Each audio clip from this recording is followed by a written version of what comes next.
نحمده ونستعينه ونستغفره ونعوذ بالله من شرور أنفسنا ومن سيئات أعمالنا من يهده الله فلا مضل له ومن يضلل فلا هادي له وأشهد أن لا إله إلا الله وحده لا شريك له وأشهد أن محمدا عبده ورسوله أما بعد قال الله عز وجل يا أيها الناس اعبدوا ربكم الذي خلقكم والذين من قبلكم لعلكم تتقون الذي جعل لكم الأرض فراشا والسماء بناء وأنزل لكم من السماء ماء فأخرج به من الثمرات رزقا لكم فلا تجعلوا لله أندادا وأنتم تعلمون الحمد لله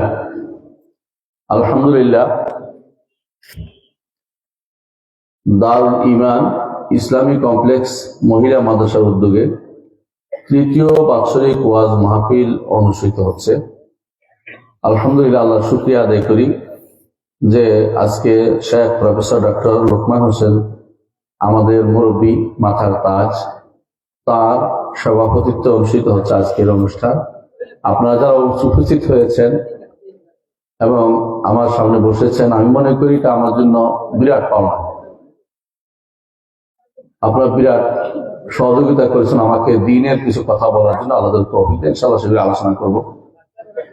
আমি যতটুকু শুনেছি, এলাকা হচ্ছে আলেমদের এলাকা, অনেকেই এলাকা আমার কথা উল্লেখ করেছে। তবে কি জানেন, অনেক সময় অনেক দিন পড়ে থাকলে কোনো কিছু, সেখানে অনেক জিনিস পড়ে থাকলে ময়লা পড়ে যায়, ময়লা পরিষ্কার করতে হয়। যতই আপনি ভালো জিনিস হোক না কেন, কিছুদিন পড়ে থাকলে সংস্কার লাগে। এই জন্যই কিছু জিনিস সংস্কারের বিষয়গুলি আলোচনা দরকার আছে, সংস্কার করার দরকার। এই জন্য না হলে এখানে আলেম যিনি আছেন, এখানে আমার কথা বলার কোনো দরকারই নেই। আলহামদুলিল্লাহ, ওনার ওয়াজ শোনার জন্য আমি বসে থাকি কোথাও কোথাও। আপনারা জানেন না কি ওয়াজ শুনে, এত সুন্দর আল্লাহ তাআলা ওনাকে আলোচনার সুযোগ দিচ্ছে, এটা শোনার জন্য বসে থাকি আমার জায়গাতে। আমি আজকে আমি ওয়াজ করবো, আমার নিজেই ভয় ভয় লাগতেছে। যেটা বলছি সেটা হচ্ছে যে, কিন্তু আমি কিছু আলোচনা করবো যেগুলি আপনারা শুনেছেন, কিন্তু সংস্কার দরকার। কেন জানেন? আমরা আগেও বলেছি, আল্লাহ তাআলা বলছেন ওয়াযাক্কির ফাইন্না যিকরা তানফাউল মুমিনিন, আর তোমরা স্মরণ করিয়ে দাও। স্মরণ করিয়ে দিলে ঈমানদারদের তা কাজে লাগে।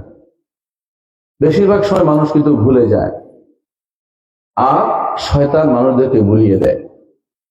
শয়তানের কাজই হচ্ছে হয় ভুলিয়ে দেবে, না ধোঁকা দিবে। আমাদের আদি পিতা আদম আলাইহিস সালাম এবং মা হাওয়া, দুজনকে সন্তানকে ধোঁকা দিছে। দুজন কিন্তু জ্ঞানী ছিলেন। আল্লাহ তাআলা পরীক্ষায় পাশ করানোর পরে তাদেরকে সম্মান দিয়েছেন, ফেরেশতা তাদেরকে সম্মান জানিয়েছে। তারপরেও তারা ভুল করেছে। এই জন্য আপনারা ভালো এলাকার মানুষ হলেও মাঝে মধ্যে ভুল হতেই পারে। সেই জন্য আমি কিছু জিনিস আলোচনা করবো যেগুলো আকীদা বিষয়। কেন আকীদা বিষয়ক আলোচনা করবো জানেন? ফিকহের মাসালার ক্ষেত্রে অনেকেই আপনারা ভালো জানেন, এমনকি কোনো কোনো মাসালাতে আমি পরবর্তী অনেক কিছু জীবনে শিখতে হয়েছে আপনাদের অনেকের কাছ থেকে। কিন্তু আকীদার মাসালাতে অনেকখানে অনেকের চাপা পড়ে আছে বলে বিশেষ করি। আমি যে আয়াতটি তেলাওয়াত করেছি, দুটি আয়াত তেলাওয়াত করেছি সূরা বাকারার, তাই না? 22 নম্বর 23 নম্বর আয়াত, অথবা 21-22 নম্বর আয়াত। এই দুটি আয়াতের ব্যাখ্যায় আমি করবো ইনশাআল্লাহ। আপনারা জানেন যে আল্লাহ তাআলা কোরআনে কারীমে প্রথম যে নির্দেশ দিয়েছেন সেটা কি? কে বলতে পারবেন? কোরআনে কারীমে এই নির্দেশ না প্রথম নাজিল হয়েছে? এই নির্দেশ এটা প্রথম নাজিল হয়েছে। কোরআনে কারীমের প্রথম নির্দেশ হচ্ছে এটা, হে মানুষের। আমি যে আয়াতটি তেলাওয়াত করছি এটা প্রথম নির্দেশ, এর আগে নির্দেশ নাই, এর আগে শুধু বর্ণনা বুঝেন। যেমন আমি এতক্ষণ ধরে শাইখের বর্ণনা দিচ্ছি, নির্দেশ দিচ্ছি যে আপনারা শাইখকে সম্মান করবেন, বুঝেন না কথাটা? এটা হলো নির্দেশ। তো এই কোরআনে কারীমের প্রথম নির্দেশ হচ্ছে হে মানুষেরা। এই মানুষ কারা? আমি, আপনি, সবাই, সমস্ত পৃথিবীর সমস্ত মানুষকে আল্লাহ অর্ডার করছেন।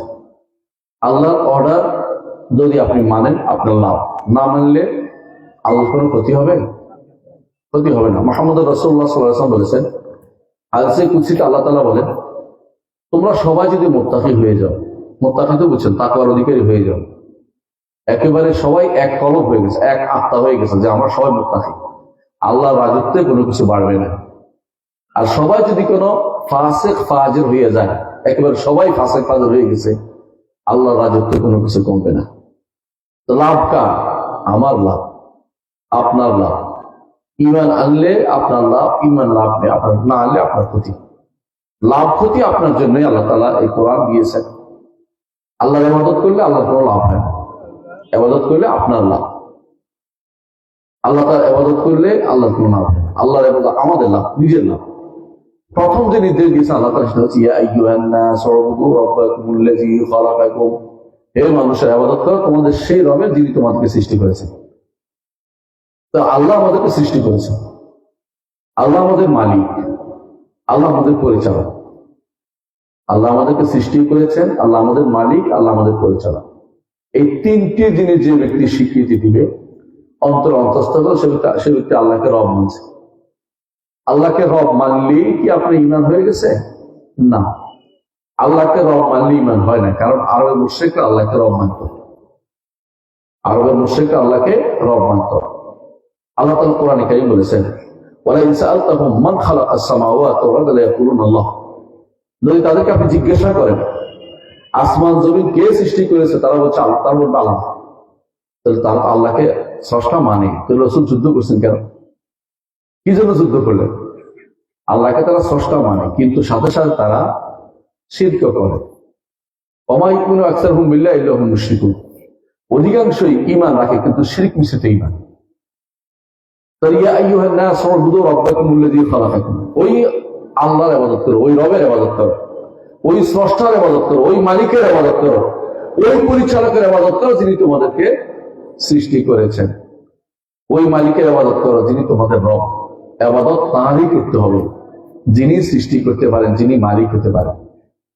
আমরা দুনিয়া থেকে চলে যাব, জমিনের মালিক আপনার সন্তানকে বানিয়েছেন না, হচ্ছে সন্তান চলে গেলে আপনার নাতিরা হবে, নাতিরা প্রতিরা হবে। এত একটা সময় আসবে এই বংশের লোকেরা আর কেউ নাই, ওই এলাকার শুধু দেখবেন যে ওই যে গুগুসরে মানে কেউ নাই, এই এলাকায় কেউ নাই। আবার এই এলাকার মালিক কি হবে? আল্লাহ তাআলা। আল্লাহ তাআলা কোরআনে কারীম বলেছেন, ইন্না নাহনু নারসুল আরদা ওয়া আলাইহা ওয়া ইলাইনা ইউরজাউন, জমিনের মালিক আবার আমি হব, তাহলে নিজে হবে তিনি জমিনের মালিক, তিনি ওয়ারিশ হবেন। এমন একটা সময় আসবে জমিন ধ্বংস হয়ে যাবে, কেউ থাকবে না, আমরা কেউ থাকবো না, আল্লাহ তাআলাই সবকিছুর মালিক হবেন। এখনো তিনি মালিক, কিন্তু আমাদেরকে তিনি অস্থায়ী মালিকানা দিয়েছেন, কিছু কাজ করার ক্ষমতা তিনি আমাদেরকে দিয়েছেন। আমরা এখন কিছু বলতে পারি আমার বাড়ি আমার বাড়ি আমার বাড়ি, মরে গেলে কিন্তু এটা আমার বাড়ি থাকে না, মরে গেলে আমার সন্তান এইটার মালিক হয়ে যায়। কত কষ্ট করে আপনি বাড়ি তৈরি করেছেন, কত কষ্ট করে আপনি গাড়ি বানিয়েছেন, কত কষ্ট করে সুন্দর করে সাজিয়েছেন, কিন্তু যেদিন মরে যাবে সেদিন আপনার সন্তান মালিক হবে, আপনাকে বলবে লাশ।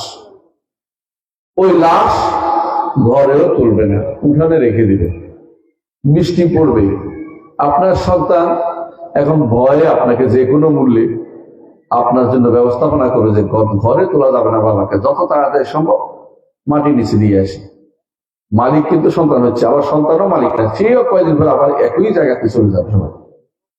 এটাই আল্লাহ তাআলা বলছেন, ইন্না লিল্লাহি ওয়া ইন্না ইলাইহি রাজিউন, সবাই আল্লাহর জন্য আল্লাহর কাছে ফিরে যাবে। যেদিন আল্লাহর কাছে ফিরে যাব, হাসরের মাঠে কিন্তু সবাই হাজির হইতে হবে আমাদের। কেউ দুনিয়ার কোথাও লুকোচুরি করে থাকতে পারবো না। আল্লাহ তাআলা বলছেন, আমি তাদেরকে হাসর করব, একত্রিত করবো, একজনকেও ছাড়ব না, একজনও কিন্তু হাসর মাঠে না দিয়ে থাকতে পারবো না। হাসরের মাঠ অনেক বড় মাঠ, যেই মাঠে কারো কোনো চিহ্ন নাই। আজকে তো এখানে ধরেন আছে যে কি খালি মাদ্রাসা, দৌলত খালি মাদ্রাসা, ওখানে কোনো মাদ্রাসার কোনো চিহ্ন নাই, পাহাড় পর্বত নাই, আটার কাইয়ের মতো একটা মাটি থাকবে, উঁচু নিচু নাই, সব সমান, পাহাড় পর্বত নাই। সেই মাঠে কিন্তু আমাদেরকে উপস্থিত হতে হবে। সেই মাঠে উপস্থিত হয়ে দুনিয়ার যা যা করেছি সেটার কিছু হিসাব, সেখানে পুরো হিসাব আপনাকে দিতে হবে। না কিছু হিসাব দিলে চলবে? পুরো হিসাব। আল্লাহ তাআলা নিশ্চয় বলবেন, আল্লাহ তাআলা কোরআনে কারীম বলেছেন, সেদিন আপনি বলবেন মা লিহাযাল কিতাব লা ইউগাদিরু সগীরাতান ওয়ালা কাবীরাতান ইল্লা আহসাহা। এই কিতাবের কি হলো? কিতাবের মধ্যে লিখে রাখছে যা যা করছে, ছোট বড় সব লিখে ফেলছে, কিছুই বাদ দেয় নাই, কিছুই বাদ দেয় নাই। আপনার আমার জীবনের আমলনামা সব লেখা হয়েছে। মা ইয়ালফিযু মিন কাওলিন ইল্লা লাদাইহি রাকীবুন আতীদ। মুখ থেকে যাই বের হয়, কথা বের হলেই লিখে ফেলে ফেরেশতারা। ডান পাশের ফেরেশতারা, বাম পাশের ফেরেশতারা সব লিখে ফেলছে। যদি ভালো কথা হয় ডান পাশের ফেরেশতা লিখতেছে, গুনাহ হলে বাম পাশের ফেরেশতা লিখছে। কিন্তু ডান পাশের ফেরেশতাকে আল্লাহ তাআলা নেতা বানিয়ে দিয়েছে 6 ঘন্টা দেরি করে। 6 ঘন্টা দেরি করে দেখি লোকটা তওবা ইস্তেগফার করে কিনা। তওবা ইস্তেগফার করলে ডান পাশের ফেরেশতা লেখে, বাম পাশের ফেরেশতা লিখতে পারে। সুবহানাল্লাহ। আল্লাহ তাআলা বান্দাকে মাফ করে দিতে চান, যে কোনো মূল্যে জান্নাত দিতে চান। আবার দেখেন গুনাহ করে লুকাই রাখলে, কিছু না বললে হাসরের মাঠে আল্লাহ তাআলা বান্দাকে উঠে বলেন, এই গুনাহগুলি তুমি করেছ? বলে আল্লাহ করেছি। সরল স্বীকারোক্তি দেয় বান্দা হাসরের মাঠে। দুনিয়াতে কাউকে বলি নাই, আজকেও গোপন করে দিলাম, পার হয়ে যাও। সুবহানাল্লাহ। কিন্তু কাউকে বললেই বিপদ, সাক্ষী হয়ে গেল, সাক্ষী হয়ে গেল। গুনাহ আল্লাহ বান্দার মাঝে যদি হয় তাহলে সেটা মাফ হয়। যদি কোনো মানুষকে বলে দেয়া হয় তাহলে সেটা সাক্ষী হয়ে যায়। কার সাক্ষী দিবে আরেকজনের কাম আপনার বিরুদ্ধে? কোরআনে কারীমে আল্লাহ তাআলা বলেছেন যে দুনিয়ার বুকে মানুষ হয়তো মনে করছে তার চামড়াকে সে নাদুস নুদুস করার জন্য অনেক কাজ করতেছে। চামড়াকে নাদুস নুদুস করার জন্য বুঝেন নাই? ভালো ভালো খাই কেন? চামড়া ভালো থাকবে, সুস্থ থাকবে। চামড়ার মধ্যে কি কি মাখে, আরো এক একজন এক একটা মাখতেছে নাদুস নুদুস করার জন্য। এই চামড়া তো আপনার শত্রু। কেমন শত্রু? আল্লাহ কোরআনে বলে দিয়েছেন, চামড়া সেদিন আপনার বিরুদ্ধে সাক্ষ্য দিবে। সেদিন কিছু মানুষ চালাকি করে বলবে, আমি তো এগুলি করি নাই, আমি দেখি নাই। আপনার ফেরেশতারা মিথ্যা লিখছে। চালাকি করলে ধরা খেয়ে গেছে। চালাকি করলেই ধরা খেয়ে যাবে সেদিন। আল্লাহ তাআলা কি বলবেন সেদিন? আল-ইয়াওমা নাখতিমু আলা আফওয়াহিহিম ওয়া তুকাল্লিমুনা আইদিহিম ওয়া তাশহাদু আরজুলুহুম বিমা কানু ইয়াকসিবুন। মুখ বন্ধ, হাতে কথা বলবে, পায়ে কথা বলবে, এমনকি চামড়াও কথা বলবে। ওয়া ক্বালু লিজুলুদিহিম লিমা শাহিদতুম আলাইনা ক্বালু আনতাকানা আল্লাহুল্লাযী আনতাকা কুল্লা শাইইন ওয়া হুয়া খালাকাকুম আউওয়ালা মাররাতিন ওয়া ইলাইহি তুরজাউন। সেদিন চামড়া কথা বলবে, বুঝছেন? চামড়া কথা বললে আপনি বলবেন যে কি হলো, তুমি আমার বিরুদ্ধে সাক্ষ্য দিচ্ছ কেন? তোমাকে নাদুস নুদুস করার জন্য আমি যত চেষ্টা করেছি, যত হারাম খেয়েছি, অপকর্ম করেছি, হারাম চাকরি করেছি, তারপর তোমাকে শিক্ষা খাওয়া না, তুমি কিনা আমার বিরুদ্ধে সাক্ষ্য দাও। তখন চামড়া বলবে, আল্লাহ তাআলা বলছেন, চামড়া বলবে যে আল্লাহ তোমাকে কথা বলার নির্দেশ সুযোগ দিয়েছেন, সে আল্লাহ আমাকে কথা বলার নির্দেশ দিয়েছে। আল্লাহর নির্দেশ তো আমি পালন করতেই হবে। এই জন্য আমি কথা বলে দিচ্ছি, তোমার বিরুদ্ধে সাক্ষ্য দিচ্ছি। আমার কোনো কথা কিছু, আমার কথা কোনো কিছু লুকানোর অনুমতি আমার নাই। যা ধারণা করেননি তা প্রকাশ হয়ে পড়বে। আপনি হয়তো মনে করেছেন এটা বোধহয় গোপন রয়ে গেছে। না, গোপনও আল্লাহ জানে। গোপন যা আসবে সেটাও আল্লাহ জানেন। ইয়ালামু সিররা ওয়া আখফা। গোপন যা হবে সেটাও তিনি জানেন। সামনে কি হবে গোপন এখনো আসে নাই, সেটাও তিনি জানেন। যে ভবিষ্যতে কি হলে গোপন আসবে সেটাও তিনি জানেন না? আলা ইয়ালামু মান খালাকা ওয়া লাতীফুল খাবীর। আল্লাহ তাআলা বলছেন, যিনি সৃষ্টি করেছেন তিনি কি জানবেন না? তিনি সূক্ষ্মদর্শী। তিনি আপনার জন্য শুধু আপনাকে সৃষ্টি করে জগতে ছেড়ে দিয়েছেন, এই বিশ্বাস করার কোনো কারণ নেই। যে ব্যক্তি বিশ্বাস করবে যে জগতে ছেড়ে দিয়েছেন কোন রকমের দিক নির্দেশনা ছাড়া, আল্লাহ সম্পর্কে সে খারাপ ধারণা পোষণ করেছে। আল্লাহ তাআলা কোরআনে কারীমের জন্য বলেছেন, আফাহাসিবতুম আন্নামা খালাকনাকুম আবাতান ওয়া আন্নাকুম ইলাইনা লা তুরজাউন। তোমরা কি মনে করেছো তোমাদেরকে বেহুদা সৃষ্টি করেছি, আমার কাছে তোমাদেরকে ফিরে আসতে হবে না? যে এটা মনে করে সেই হতভাগা। প্রতিটি কাজের হিসাব দিতে হবে। আমি এখানে বসছি এর হিসাব দিতে হবে, আপনি এখানে বসছেন এর হিসাব দিবেন। এই হিসাব ভালো হিসাব। আমি এখানে বসছি, যদি নিয়ত ভালো থাকে যে একটা মানুষ কাজে পাইলে এটা আমার আখিরাতে জমা হবে, এটা আমার লাভ। আপনি এখানে বসছি এই জন্য আমার বড় আলেম কইবে, তো আমি বরবাদ, শেষ। আপনি ওখানে বসে থাকেন, আপনি যে দিন শিখবেন আল্লাহ, এটা আপনার আমলনামায় লেখা হবে। এমনকি আল্লাহ তাআলা আপনার কথা ফেরেশতাদের সাথে আলোচনা করবেন। মুহাম্মদ রাসূলুল্লাহ সাল্লাল্লাহু আলাইহি ওয়াসাল্লাম বলেছেন, কোথাও যদি কোনো জিকিরের মজলিস হয়, এই মাজলিসগুলো হচ্ছে মাজালিস জিকির, জিকিরের মজলিস। আল্লাহ তাআলা কোরআন রাসূলের হাদিস এবং হালাল হারামের মাসালা যেখানে আলোচনা, এটাকে মাজালিস জিকির বলা হয়। মুআয ইবনে জাবাল রাদিয়াল্লাহু আনহু বলেছেন, এগুলি হচ্ছে জিকিরের মাজলিস। জিকিরের মাজলিস ওগুলি নয় যেগুলো লাফিয়ে মানুষের কাঁদিয়াতে উঠে যায়, প্যান্ডেলে উঠে যায়, এগুলি জিকিরের মাজলিস না। জিকিরের মাজলিস ওগুলি না যেগুলোতে মানুষ কি করে আল্লাহ আল্লাহ করতে করতে মরে যাচ্ছে, এগুলি না, এগুলি জিকির না। এই জিকির আমার নবী আমাদেরকে শিক্ষা দেন নাই। আল্লাহ আল্লাহ জিকির ইসলামে নাই, তেমনি ইল্লাল্লাহ ইল্লাল্লাহ জিকির ইসলামে নাই, এগুলি মানুষে বানাইছে। কিন্তু জিকির আছে সুবহানাল্লাহ, আলহামদুলিল্লাহ, লা ইলাহা ইল্লাল্লাহ, আল্লাহু আকবার, লা হাওলা ওয়ালা কুওয়াতা ইল্লা বিল্লাহ, ইস্তিগফার এবং রাসূলের উপর দরুদ। এই 7টা জিকির সবসময় লাগবে, এগুলো উচ্চারণ জিকির। আর কিছু জিকির আছে শোনা জিকির, যখন আমরা শুনতেছেন, এখন কোরআনে কারিমের অর্থ শুনতেছেন, হাদিস শুনতেছেন, এগুলো জিকির। এটা যেখানে আলোচনা হয়, হাদিসে আছে রাসূলুল্লাহ সাল্লাল্লাহু আলাইহি ওয়াসাল্লাম বলেছেন, ফেরেশতারা সেখানে এসে ডানা বিছিয়ে দেয়। ফেরেশতারা ডানা বিছিয়ে দেয়। ফেরেশতাদের ডানা আছে, ফেরেশতাদের ডানা সর্বনিম্ন ডানা 2টা, 3টা ডানা, তিনটাও আছে। মাসনা ওয়া সুলাস, জাআলুল মালায়েকাতু রুসুলান উলি আজনিহাতিন মাসনা ওয়া সুলাস ওয়া রুবা ইয়াজিদু ফিল খালকি মা ইয়াশা। ফেরেশতাদেরকে আল্লাহ ডানা দিবেন, কারণ দিবেন 2টা, সর্বনিম্ন 2টা। 3টাও দিবেন, 3টা যে কোথায় আছে আমরা তো বলতে পারবো না। 3 নম্বরটা 3টা ডানা। আর কারো আছে 4টা। কারো কয়টা আছে? জিবরিলের আছে কয়টা জানেন? জিবরিলের কয়টা আছে? 600 ডানা। 600 ডানা জিবরিলের। আপনি 600 ডানাকে চিন্তা করেন তো কেমন। মুহাম্মদ রাসূলুল্লাহ সাল্লাল্লাহু আলাইহি ওয়াসাল্লাম যখন জিবরিল আলাইহিস সালাম তার কাছে ওহী নিয়ে আসছেন প্রথমবার, তখন তো মানুষের সুরতে আসছেন। জিবরিল রাসূলকে চেপে ধরেছেন, রাসূলের সারা শরীর ঘেমে গেছে, ভয়ে আপনি তো মরে যাবেন, ভয় পাবেন না? একটা বিশাল দেহ মানুষ এসে আমার চাপে ধরতেছে, ভয় পাবেন না? রাসূল ভয় পেয়ে গেছে। তারপরে আসেন, তার স্ত্রীকে বললেন যে আমার শরীর কাঁপতেছে, আমার কিছু একটা দাও, কাপড় দিয়ে ঢেকে দিয়েছে। তখন আসলো, আল্লাহ তাআলা নাযিল করলেন, ইয়া আইয়ুহাল মুদাসসির কুম ফাআনদির ওয়া রাব্বাকা ফাকাব্বির। তিনি ভয় পেয়েছেন। অর্থাৎ জিবরিল আলাইহিস সালাম মানুষের সুরত 600 ডানা দেখান নাই, কিন্তু রাসূলুল্লাহ সাল্লাল্লাহু আলাইহি ওয়াসাল্লাম জিবরিলকে 2বার 600 ডানা বেশি দিয়েছেন।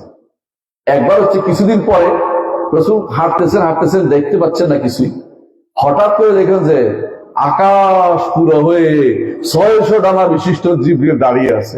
আপনার কেমন হবে বলেন তো? সঙ্গে সঙ্গে ভয়ে বলে দেবেন 600 ডানা, ওরে বাবারে 600 ডানা, দেখা যায় না আর কিছু।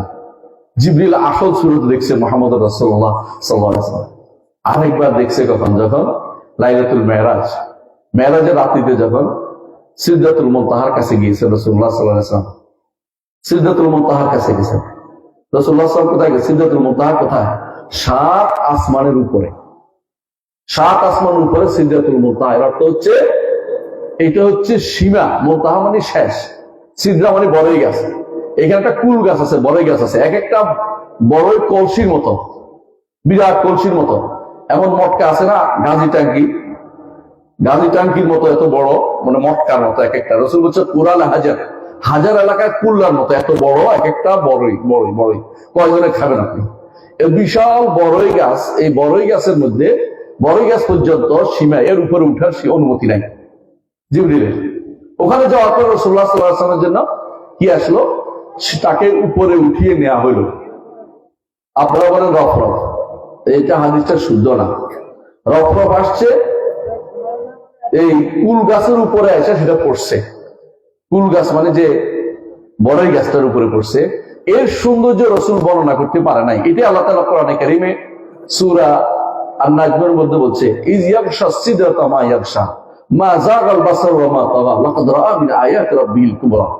সিদরাকে যখন রফরফ হয়ে আলো সৌন্দর্য, আমরা এখন গাছের মধ্যে কি করি, মাঝে মধ্যে ওই বিভিন্ন রকমের রং লাগাই, আলো লাগাই। তো এই আলো যখন পড়ছে, আল্লাহর পক্ষ থেকে আলোটা দেয়া হয়েছে, সেই আলো দেখে রাসূল তো সৌন্দর্যে দিশার, এত সুন্দর জিনিস কেন! সুবহানাল্লাহ, সুবহানাল্লাহ। সেখানে রাসূলুল্লাহ সাল্লাল্লাহু আলাইহি ওয়াসাল্লাম জিবরিলকে আবার দেখছেন, 600 ডানা বিশিষ্ট আবার দেখছেন।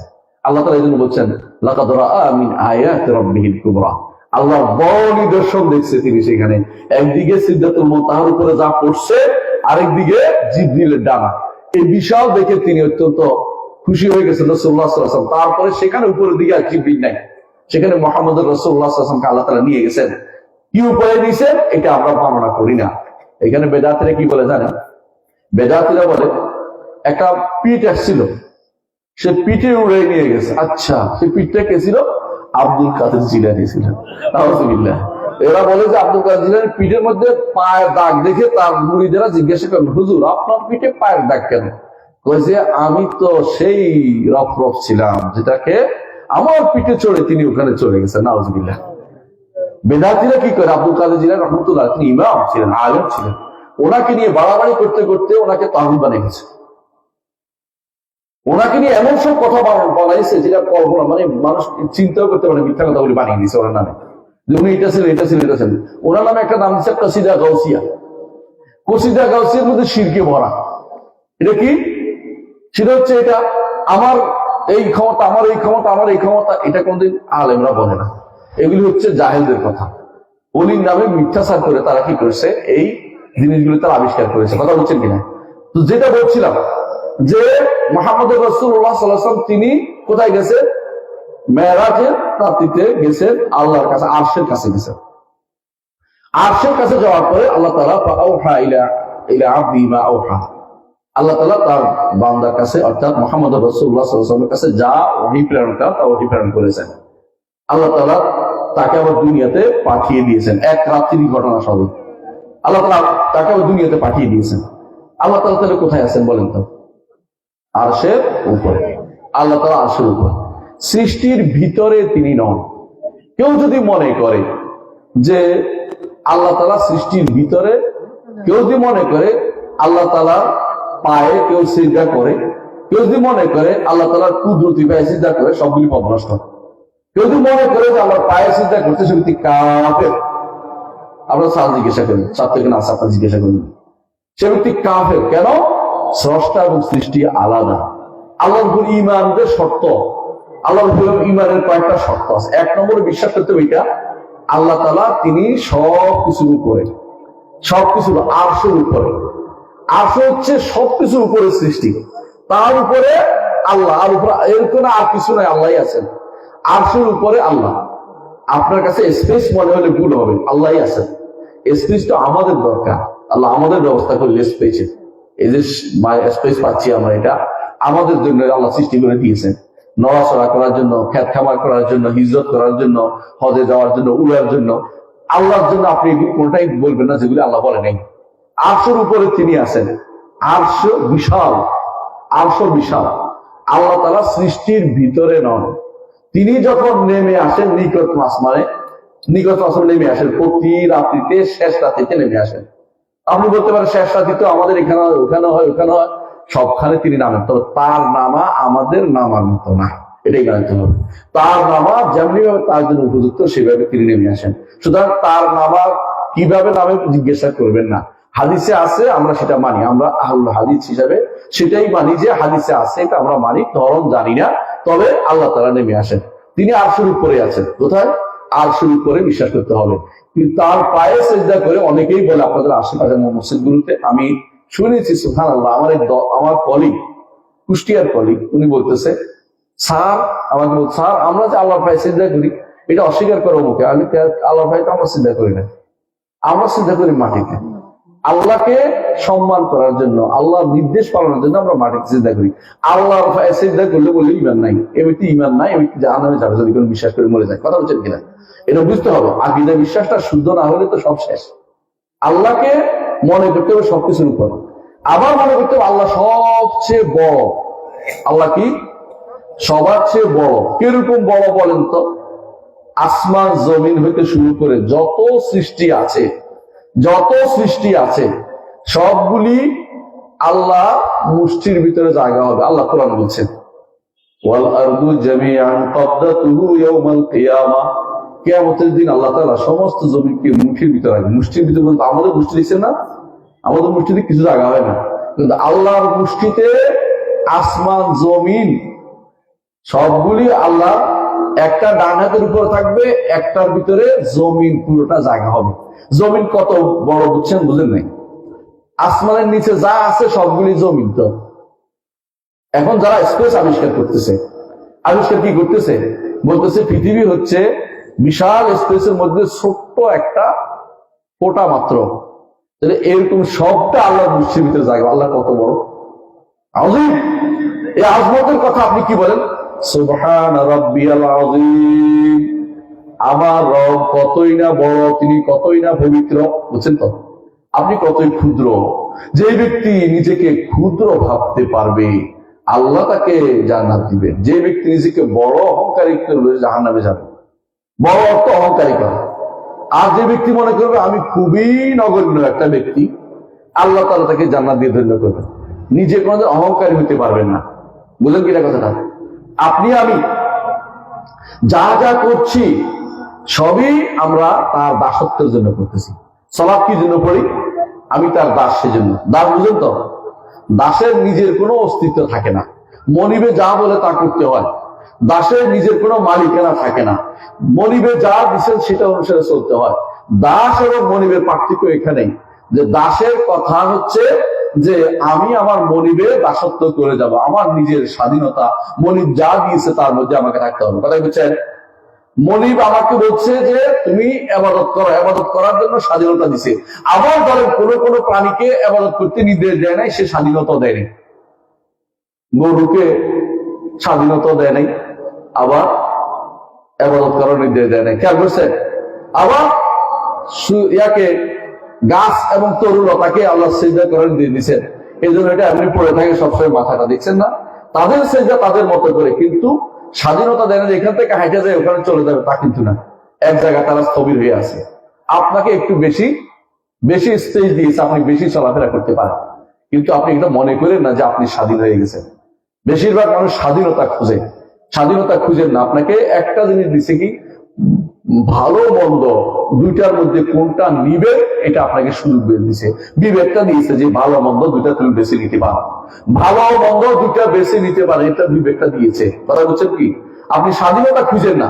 কেউ যদি বলে যে আল্লাহ তাআলা সবই নির্ধারণ করে দিয়েছেন, আপনার মনে কষ্ট আসে। কি মনে কষ্ট আসে? তাহলে আমি তো বাধ্য হয়ে গেলাম। হ্যাঁ, আপনি তো বাধ্যই। কি বাধ্য? আপনি ইচ্ছা করলেও না মরে থাকতে পারবেন না, ইচ্ছা করলেও দুনিয়াতে না এসে থাকতে পারবেন না, ইচ্ছা করলেও অসুখ না এসে থাকতে পারবে, অসুখ আসবেই। ইচ্ছা করলে আপনার বার্ধক্য আসবেই, ইচ্ছা না করলেও বার্ধক্য বন্ধ করতে পারবেন না। তাহলে আপনার কিছু জায়গা আছে, এগুলিতে আপনার কি আছে, আল্লাহ তাআলা নির্ধারণ করে দিয়েছেন। এটাকে বলা হয় যে আল্লাহ তাআলা কাদা কাউনি, অর্থাৎ প্রাকৃতিক ভাবে আপনি আল্লাহ তাআলা নির্ধারণ করে দিয়েছেন, এগুলি বদলাবে না। কিছু জায়গা আপনাকে স্পেস দিছে, ইবাদত করতেও পারেন নাও করতে পারেন, বলে দিছে করলে জান্নাত, না করলে জাহান্নাম। তুমি কোনটা নিবে তুমি বাছাই করো। তবে আল্লাহ জানেন যে করবে কি করবে না, আল্লাহ এটা আগে থেকে জানেন, লেখেও রাখছে। বন্দার জন্য নির্ধারণ করে দিয়েছে বন্দা করবে কি করবে না, জান্নাতি জাহান্নামী নাম নির্ধারিত। মুহাম্মদ রাসূলুল্লাহ সাল্লাল্লাহু আলাইহি ওয়াসাল্লাম, হাদিস, সহিহ হাদিস, রাসূলুল্লাহ সাল্লাল্লাহু আলাইহি ওয়াসাল্লামের কাছে একদিন জিবরিল দুইটা কিতাব নিয়ে আসছেন। রাসূল বললেন যে এগুলি জান্নাতীদের কিতাব, এগুলি জাহান্নামীদের কিতাব। অর্থাৎ জাহান্নামীদের নাম আছে এখানে, আর এখানে জান্নাতীদের জান্নাতের নাম আছে, বামাতে জাহান্নামীদের নাম আছে, সব নির্ধারিত। আপনি আমি কে কোথায় যাবেন আল্লাহ নির্ধারণ করে দিয়েছেন। কথা বলছেন? আপনি ইচ্ছা করলেই এখন নতুন করে কিছু করে, নতুন করে আল্লাহ কিছু পরিবর্তন করবেন তা কিন্তু না। আল্লাহ লিখছেন স্বাধীন হবে, আপনার কর্মকাণ্ড তিনি নির্ধারণ করে দিয়েছেন কি করবেন। হ্যাঁ, আপনাকে স্পেস দিয়েছেন, কর্মকাণ্ড করার সুযোগ দিয়েছেন, কিন্তু বলেন নাই কে কি করবেন। আপনি এখন কি করবেন? আল্লাহ সন্তুষ্টির জন্য দৌড়াবেন, সন্তুষ্টির পিছনে দৌড়াবেন, বুঝবেন আপনার কি বলো। আর যদি সন্তুষ্ট দৌড়াতে না পারেন, নিজেকে তিরস্কার করবেন, কারণ জাহান্নামে যাওয়ার জন্য আপনার নাম ওখানে লেখা হয়ে গেছে, বুঝতে পারবেন। যখন বুঝতে পারবেন, তওবা করবেন, তখন বুঝবেন যে আনা আমি জাহান্নামে নয়, জান্নাতি। তওবা করবেন না, যাতে জাহান্নামী। যদি কুফরে নিয়ে যান, চিরস্থায়ী জাহান্নামী। গুনাহ নিয়ে যান, অস্থায়ী জাহান্নামী। সব লেখা, কোনো কিছু অলিখিত নাই। আপনি দোয়া করতে পারবেন, ওইটাও লেখা আছে, দোয়া করতে পারবেন না, ওইটাও লেখা আছে, সব আল্লাহ লিখে রেখেছেন। আল্লাহ তাআলা সব নির্ধারণ করেছেন। নির্ধারণ করার পরে এটা কি করেছেন, তিনি জানেন কি নির্ধারণ করেছেন, তারপর এটা লিখে রেখেছেন, তারপর সেটা হওয়া চান সেটা হয়। এই চারটি স্তর অবশ্যই ঈমান আনতে হবে আপনাকে, নাহলে আপনি ঈমানদার হইতে পারবেন না। ঈমানদার এই চারটি স্তরে সবসময় দৌড়াদৌড়ি করে, যে আল্লাহ তাআলা, যেমন আমি অথবা আমাদের স্যার একটা ছিলেন, স্যার দুনিয়াতে আসবে আল্লাহ লিখে রাখছেন, স্যার কি করবে আল্লাহ লিখে রাখছেন, স্যার আসবে আল্লাহ লিখে রাখছেন। তো আল্লাহ তাআলা চাইছেন দুনিয়াতে তিনি আসছেন, আল্লাহ তাআলা চাইছেন দুনিয়াতে তিনি আসছেন এবং সৃষ্টি হয়েছেন। কথা বুঝতে পারছি? বুঝে নেন এটা। এরপরে আল্লাহ তাআলা যেদিন চাইবেন তিনি চলে যাবেন, কেউ কিছু করতে পারবে না, কারো কোনো ক্ষমতা নেই। আমাদের ক্ষমতা আছে, দুনিয়া যতক্ষণ আছি ভালো মন্দ দুইটার জ্ঞান দিয়েছেন, আমি বেছে নিতে পারি, এটা ভালো এটা মন্দ দেখে বুঝতে পারি। কোরআন হাদিসে আসছে, ইমানদাররা বলছে, আলেমরা বলছে, দেখে দেখে ভালো মন্দ আমল করতে পারি, এটা বিশেষ করতে হবে। আমি যদি বলি যে আমার কি স্বাধীনতা, আপনার আসলে মৌলিক কোনো স্বাধীনতা নেই। হ্যাঁ, স্বাধীনতা আছে কোন জায়গায়, ভালো মন্দ দেখে আমল করার স্বাধীনতা আছে। ইচ্ছা করলেও আপনি দুনিয়া থেকে অন্যদিকে যেতে পারবেন না। ইয়া মাশাআল জিন্নি ওয়াল ইনসি ইসতাতাতুম আন তানফুযু মিন আকতারিস সামাওয়াতি ওয়াল আরদি ফানফুযু লা তানফুযুনা ইল্লা বিসুলতান। হে বনি আদম, হে মানুষেরা, হে তুমি যদি চেষ্টা করো, হে মাশাআল জিন্নি ওয়াল ইনসি, আসমান জমিন ভেদ করে অন্য কোথাও যাবে, যেতে পারবে না। ওটা কার জায়গা? আল্লাহর জায়গা। যেতে হলে কার অনুমতি লাগবে? আল্লাহর অনুমতি লাগবে। দুনিয়ার সবাই যদি চায় আপনার কোনো উপকার করতে, আল্লাহ যদি না চান করতে পারবে? পারবে না। দুনিয়ার সবাই আপনার ক্ষতি করতে চায়, আল্লাহ যদি না চান ক্ষতি করতে পারবে? পারবে না। এই জন্য আল্লাহর উপর ইমানের প্রথম শর্ত হচ্ছে আল্লাহকে চিনতে হবে। আল্লাহকে চিনবেন কি করে? আল্লাহকে চিনতে হলে আল্লাহর নাম ও গুণ দিয়ে চিনতে হবে। আল্লাহকে কি আমরা দেখেছি? যাকে দেখি নাই তাকে চিনতে হলে নাম গুণ কাজ যেতে হবে, এটা বিশ্বাস করতে হবে। আল্লাহকে দেখি নাই, সুতরাং যেহেতু দেখি নাই নাম গুণ দিয়ে প্রকাশ পাবে। আপনি যতদিন পর্যন্ত আমাকে দেখেন নাই, সবাই বলছে যে কিরকম, যে একটা চশমা চোখে দেয়, একটা টুপি মাথার দেয়, এটা দিয়ে চিনছে। যেদিন দেখছেন এদিন আর চিনার দরকার হবে না। যেদিন আমরা জান্নাতে আল্লাহকে দেখতে পাবো, সেদিন হচ্ছে বড় নেয়ামত আমাদের জন্য। দুনিয়াতে সবচেয়ে বড় নেয়ামত হচ্ছে আল্লাহকে চিনা, আখিরাতে সবচেয়ে বড় নেয়ামত হচ্ছে আল্লাহকে দেখা। এই দেখার নেয়ামতটা সেদিন আমরা ভোগ করলে, সেদিন দুনিয়ার সমস্ত নেয়ামত, জান্নাতের সকল নেয়ামত সবকিছু আপনার কাছে গৌণ হয়ে যাবে, মুক্ত হয়ে যাবে। কোনটা? আল্লাহকে দেখছি আলহামদুলিল্লাহ, তখন সেই নেয়ামত হবে। তো সেই নেয়ামত সবচেয়ে বড় নেয়ামত হয়ে যাবে। এইটা ইমানদার ব্যক্তি বিশ্বাস করতে পারছে, সঠিক ইমানের উপর আছে।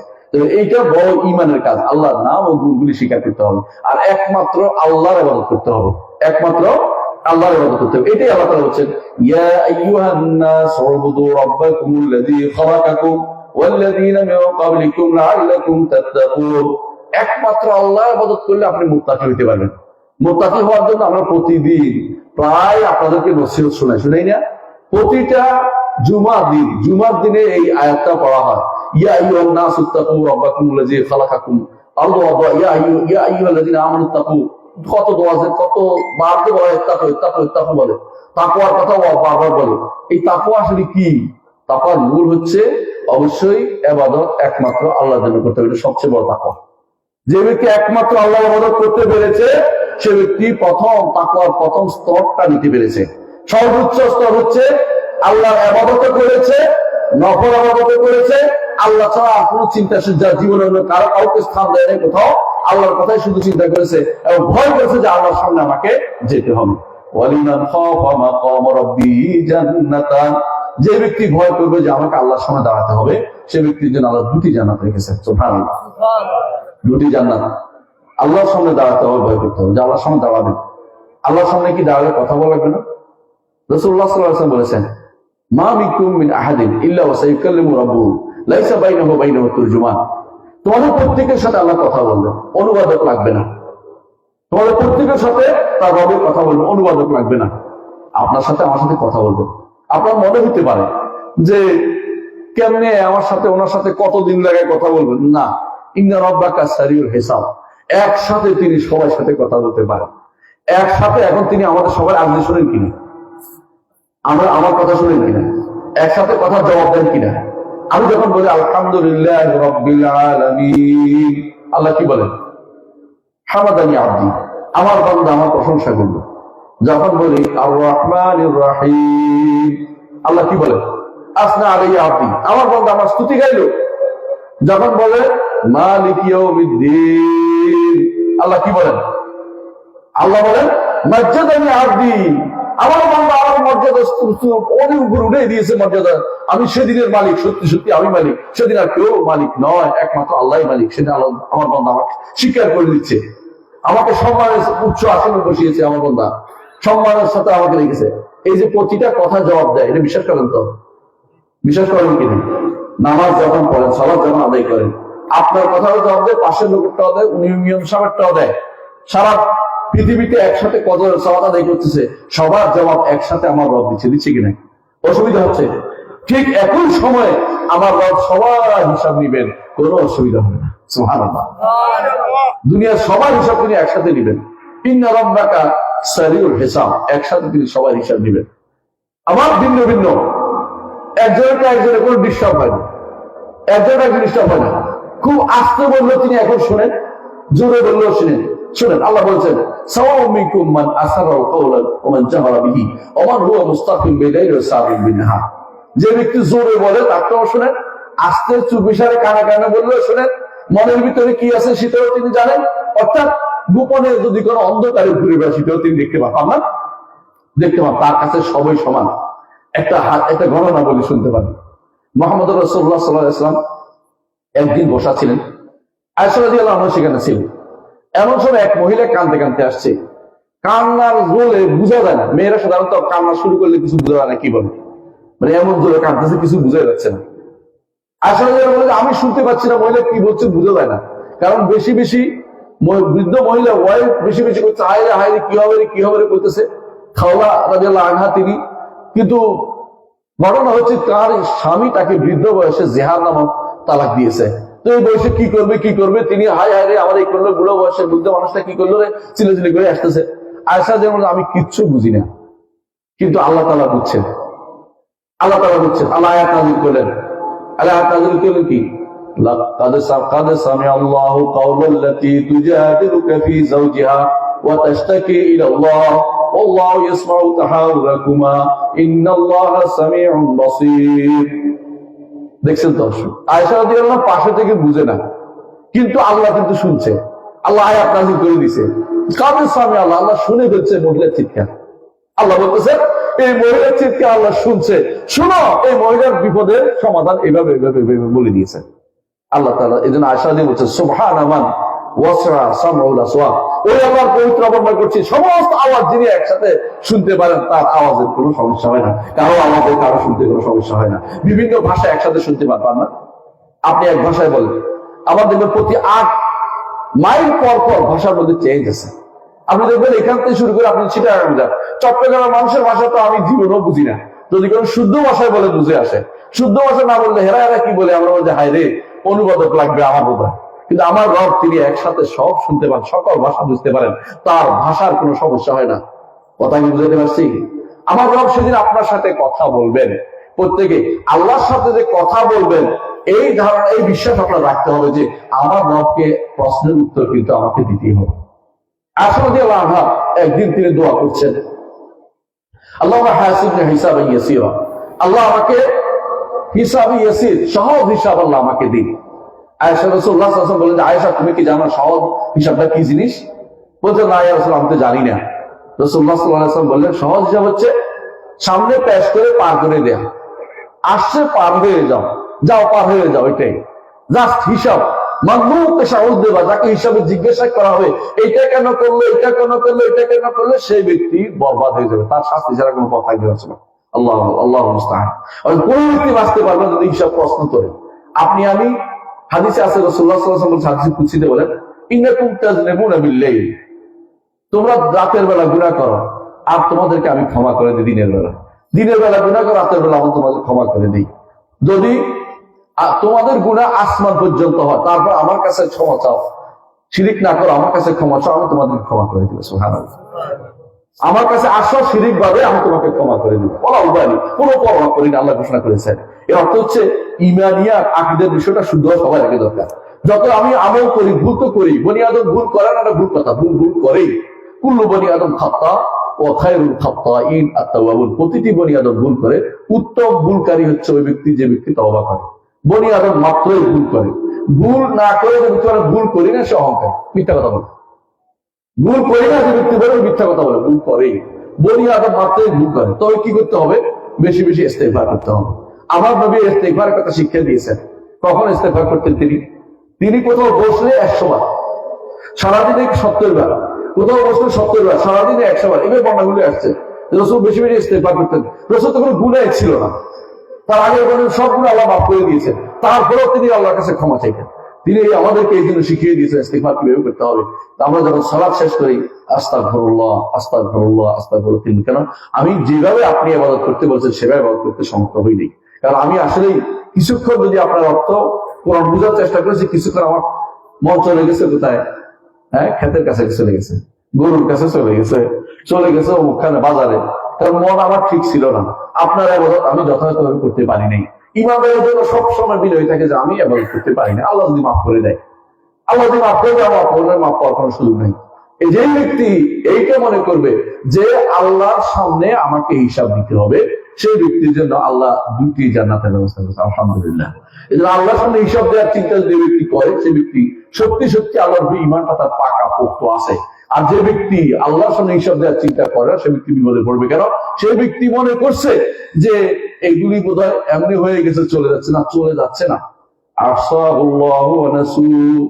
আল্লাহ বলছেন তারা ভুলে গেছে, আর আল্লাহ এগুলিকে সব হিসাব করে রাখছেন, একটু বাদ যাবে না। আপনি হয়তো মনে করছেন যে কি করছিলাম না করছিলাম বোধহয় বাদ গেছে, না বাদ যায় না, সব লিখে রাখছে, সব লেখা আছে। কোনো কিছু আপনার আপনার থেকে চলে যাবে না, সব লেখা আছে। আপনি আমি যদি চিন্তা করতে হবে কি করছি এখন, কি আমাদের জন্য ভবিষ্যতের জন্য করে যাবো, এটা চিন্তা করা দরকার। দুনিয়ার মধ্যে মানুষ অনেক কিছু করে, কিন্তু তার সাথে কিন্তু তিনটা জিনিসের বেশি কিছু যায় না। এক নম্বর হচ্ছে যেটা খাইছেন এটা হজম করে ফেলছে, এটা আপনার। দ্বিতীয় হচ্ছে যেটা আপনি পরিধান করেছেন কাপড় পূরণ করে ফেলছে, এটা আপনার। আর 3 নম্বর হচ্ছে যেটা আল্লাহর রাস্তায় দান করেছেন, মসজিদ মাদ্রাসা বানিয়েছেন, দাওয়াতের কাজে ব্যয় করেছেন, সাদাকা দিয়েছেন, ভালো কাজ করেছেন, এটা আখিরাতের পাল্লা আল্লাহ হাতে রেখে দিয়েছেন। আল্লাহ তাআলা নিজ হাতে সেটা গ্রহণ করে সেটাকে বাড়িয়ে তোলে। সেদিন আপনি খুশি হবেন যে আমি অল্প দিয়েছি, বিশাল আকার ধারণ করেছে। এত বিশাল হলো কি করে? কারণ আল্লাহ তাআলা সেটাকে বাড়িয়ে তুলেছেন। বান্দাকে, নেককার বান্দাকে তিনি বাড়িয়ে দিতে চান, বা ইয়াজিদ যাকে ইচ্ছে তাকে আরো বাড়িয়ে দেন, যাকে ইচ্ছে আল্লাহ যার জন্য ইচ্ছা আল্লাহ তাকে বহুগুণ করে বর্ধিত করে দেন। কেন দিবেন? বান্দা আমার প্রতি বিনয়ী আছে, আমার দাস, আমার কথা শোনে। সবচেয়ে বড় পরিচয় হওয়া দরকার এই জন্য যে আমি আল্লাহর দাস, আমি আল্লাহর দাস, আমি আল্লাহর দাস। দাস যেভাবে মনিবের কাছে আত্মসমর্পণ করে, দাস মনিবের বিরুদ্ধে চললে মনিব পুরস্কার দেয় না, বরং শাস্তি দেয়, ঠিক আল্লাহর দাস হওয়া দরকার আমাদেরকে। মুহাম্মদ রাসূলুল্লাহ সাল্লাল্লাহু আলাইহি ওয়াসাল্লাম আল্লাহর বড় দাস ছিলেন, বুঝছেন কিনা? বড় দাস, আল্লাহর বড় দাস ছিল। এই জন্য আল্লাহ তাআলা ঘোষণা করেছেন কোরআনে কারীমে, ওয়াইন কুনতুম ফি রাইবিন মিম্মা নাযালনা আলা আবদিনা, আমার দাসের উপরে, আমাদের দাসের উপরে আমরা যা নাযিল করেছি এই ব্যাপারে তোমাদের যদি সন্দেহ থাকে, কার দাসটাকে? মুহাম্মদুর রাসূলুল্লাহ সাল্লাল্লাহু আলাইহি ওয়াসাল্লাম। আল্লাহ তাআলা তার নবীকে দাস হিসেবে ঘোষণা করেছেন, এবং মুহাম্মদ সাল্লাল্লাহু আলাইহি ওয়াসাল্লাম নিজে বলছেন, আল্লাহুম্মা ইন্নী আবদুকা ওয়া ইবনু আবদিকা ওয়া ইবনু আমাতিকা। আল্লাহ আমি আপনার দাস, আমি আপনার দাস, আপনার দাসের ছেলে, আপনার দাসীর ছেলে। আল্লাহ আমি আপনার দাস, দাসের ছেলে, দাসীর ছেলে। সত্য কি নাই? আমার মাও দাস, 14 গোষ্ঠী দাস। কার দাস? আল্লাহর দাস, দুনিয়ার কারো দাস না। দুনিয়ার কারো দাসত্ব করি না, আপনার দাসত্ব করি। এই দাসত্ব যদি ঠিক মতো করতে পারেন তা আপনার জন্য জান্নাত আছে। ওয়াইবাদুর রহমানিল্লাযিনা ইয়ামশুনা আলাল আরদি হাওনা, রহমানের দাস হতে পারলে তারাই হয় যারা দুনিয়ার বুকে নম্রভাবে চলাফেরা করে, অহংকার করে না। ওয়াইযা খাতাবাহুমুল জাহিলুনা ক্বালু সালামা, যখন জাহেলরা খারাপ কথা বলে তারা কি বলে? যে তোমাদের সাথে আমাদের কোনো তর্ক বিতর্ক করার জায়গা নেই, হক কথা বলে দিছি, মানার দরকার মানো, না মানলে আমার দায়িত্ব শেষ। ইমানদারের কাজ হলো এটা, দাসের কাজ হচ্ছে খাওয়াতে বুঝে। আর কি করে? ইয়াবিতুনা লিরাব্বিহিম সুজদান ওয়া কিয়ামা, রাতের বেলা আল্লাহর জন্য সিজদা করে, কিয়াম দাঁড়ানো অবস্থা তার নফল সালাত বেশি বেশি করে আদায় করে। আল্লাহর জন্য যত বেশি ইবাদত করবে আল্লাহর কাছে তত বেশি প্রিয় হবে এবং তত বেশি মর্যাদা বৃদ্ধি পাবে। এক একটা সিজদা মর্যাদা সবচেয়ে বেশি। এই জন্য রাসূলুল্লাহ সাল্লাল্লাহু আলাইহি ওয়াসাল্লাম বলেছেন, কিয়ামতের আগে এমন একটা সময় আসবে, একটা সিজদার জন্য মানুষ, একটা সিজদা তার কাছে দুনিয়ার অনেক সম্পদ থেকে বেশি মূল্যবান হবে। কারণ সিজদা করার সময় পাবে না, দুনিয়ার পিছনে মানুষ দৌড়াতে থাকবে। এখন আমরা যেভাবে দুনিয়ার পিছনে দৌড়াই, সালাত পড়লে সুন্নত পড়ি না, একটু বিশাল গোষ্ঠী আছে সালাত পড়লে সুন্নত পড়ে না। আবার দেখবো সালাত পড়ে কিভাবে দৌড় দেয়, আজকালগুলি করি না। আজকালগুলি তো জরুরি জিনিস কমপ্লিট সম্পূরক, আজকালগুলি না করে দৌড়, কার পিছনে দৌড়াচ্ছেন ওইটা আপনার সাথে যাবে না, কিন্তু আজকালগুলি আপনার সাথে যাবে। আল্লাহ তাআলা কোরআনে কারীম বলেছেন, আল মালু ওয়াল বানুনা জিনাতুল হায়াতিদ দুনিয়া ওয়াল বাকিয়াতুস সালিহাতু খায়রুন ইনদা রাব্বিকা সাওয়াবান ওয়া খায়রুন আমালা। বুঝছেন? বলছে আল মাল ওয়াল বানুনা, সন্তান এবং সম্পদ দুনিয়ার জীবনের চাকচিক্যময় জিনিস, দুনিয়ার জীবনের সৌন্দর্য, সত্যি সৌন্দর্য। আপনি যখন দেখেন আপনার ছেলে বিশাল কিছু একটা হয়েছে, ভালো লাগে, অস্বীকার করছি না। সম্পদ দিয়ে আপনি যখন বিশাল করে ঘর বানাইছেন, বাড়ি বানাইছেন, একেবারে আলো দিয়ে ভরপুর করে রাখছেন, আপনার কাছে ভালো লাগতেছে। কিন্তু ক্ষণিকের পরে আপনি যখন মরে যাবেন, কোনোটাই আপনার আর নাই, শেষ। একটু জিনিসও আপনার জন্য কবরে পাঠাবেন আমরা। এমন কয় যে হয়তো যতদিন মানুষ বলে এটা যে কবরের মাটি পুরান হতে দেরি, হ্যাঁ, বাবাকে সন্তান দিতে এত দেরি করে না, পুরান হওয়ার আগেই ভুলে দেয়। প্রথম কবরের কাছে যায়, বছর পরে আর যাইতে মনে থাকে না। বাড়িতে গেলেও কখনো কবরের কাছে যায় না, মনে নাই, ভুলে গেছে। এরকম অবস্থা তৈরি হয়ে যায়। যাদের জন্য এত সম্পদ আমি রেখে গেছি, যাদের জন্য এত এত এত কিছু করে গেছি, নিজে সুন্দর করে সমাধান করি না, দৌড়াইছি কাজের জন্য, সন্তানকে আমাকে এই করতে হবে সেই করতে হবে, ওই সন্তান কিন্তু সেদিন আপনার থেকে পালাবে। ইয়াউমা ইয়াফিরুল মারউ মিন আখি ওয়া উম্মিহি ওয়া আবি ওয়া সাহিবাতিহি ওয়া বানি লিকুল্লি ইমরিইন মিনহুম ইয়াউমাইযিন শানুন ইউগনি। যেদিন সন্তান পালাবে, কিন্তু কি পালাবে না, কে পালাবে না জানে? আপনার আমল কবরও আপনাকে ছায়া দিবে। আপনাকে আযাব দিতে আসবে ওই দিক থেকে, তখন সদকা বলবে এই দিক থেকে না, এদিক থেকে আসবে, তখন সালাত বলবে এদিক থেকে না, এদিক থেকে আসবে, যাকাত বলবে এদিক থেকে না। এক এক দিক থেকে একদিকে আমলগুলি আপনাকে ব্যস্ত করে রাখবে। আমার এই ব্যক্তিকে আযাব দিতে পারবে, আমাকে পাহারা দেয় সে বলছে। সুন্দর চেহারা আসবে আপনার কাছে, হাদিস আছে, আমি সবগুলো হাদিস বলতেছি। সুন্দর চেহারা হিসেবে আসবে, তোমার চেহারা তো ভালো লাগতেছে, আমি আপনার নেক আমল আর খারাপ, যদি খারাপ আমল খারাপ চেহারা নিয়ে আসবে, ও তোমার দেখতে ভয়, তুমি কে রাখো, তোমার বদ আমল, আমি আর কিছু না, আমি তোমার বদ আমল, তোমার জন্য এই ভয় দেখাতে আসছি। কবরের মধ্যে এটা ভালো লাগবে? ভালো লাগবে এটা? তাহলে কি করতে হবে? আল্লাহ তাআলা বলে দিয়েছেন, আল মালু ওয়াল বানুনা জিনাতুল হায়াতিদ দুনিয়া, দুনিয়ার জীবনের সৌন্দর্য হচ্ছে সন্তান এবং সম্পদ, কিন্তু ওয়াল বাকিয়াতুস সালিহাতু খায়রুন ইনদা রাব্বিকা সাওয়াবান ওয়া খায়রুন আমালা। যে বাকিয়াতুস সালিহাত, এই সমস্ত নেক যেগুলি বাকি থাকবে, নেক কিছু বাকি থাকে, এগুলি কি? সুবহানাল্লাহ, আলহামদুলিল্লাহ, লা ইলাহা ইল্লাল্লাহ, আল্লাহু আকবার, লা হাওলা ওয়ালা কুওয়াতা ইল্লা বিল্লাহ, আস্তাগফিরুল্লাহ আল্লাযী লা ইলাহা ইল্লা হু আল হাইয়ুল কাইয়্যুম ওয়া আতুবু ইলাইহি, আল্লাহুম্মা সাল্লি আলা মুহাম্মাদ ওয়া আলা আলি মুহাম্মাদ কামা সাল্লাইতা আলা ইব্রাহিম ওয়া আলা আলি ইব্রাহিম ইন্নাকা হামিদুম মাজিদ। এই যে 7টা জিনিস কঠিন না, এই 7টা জিনিসের মধ্যে উত্তম হচ্ছে কোনটা জানেন?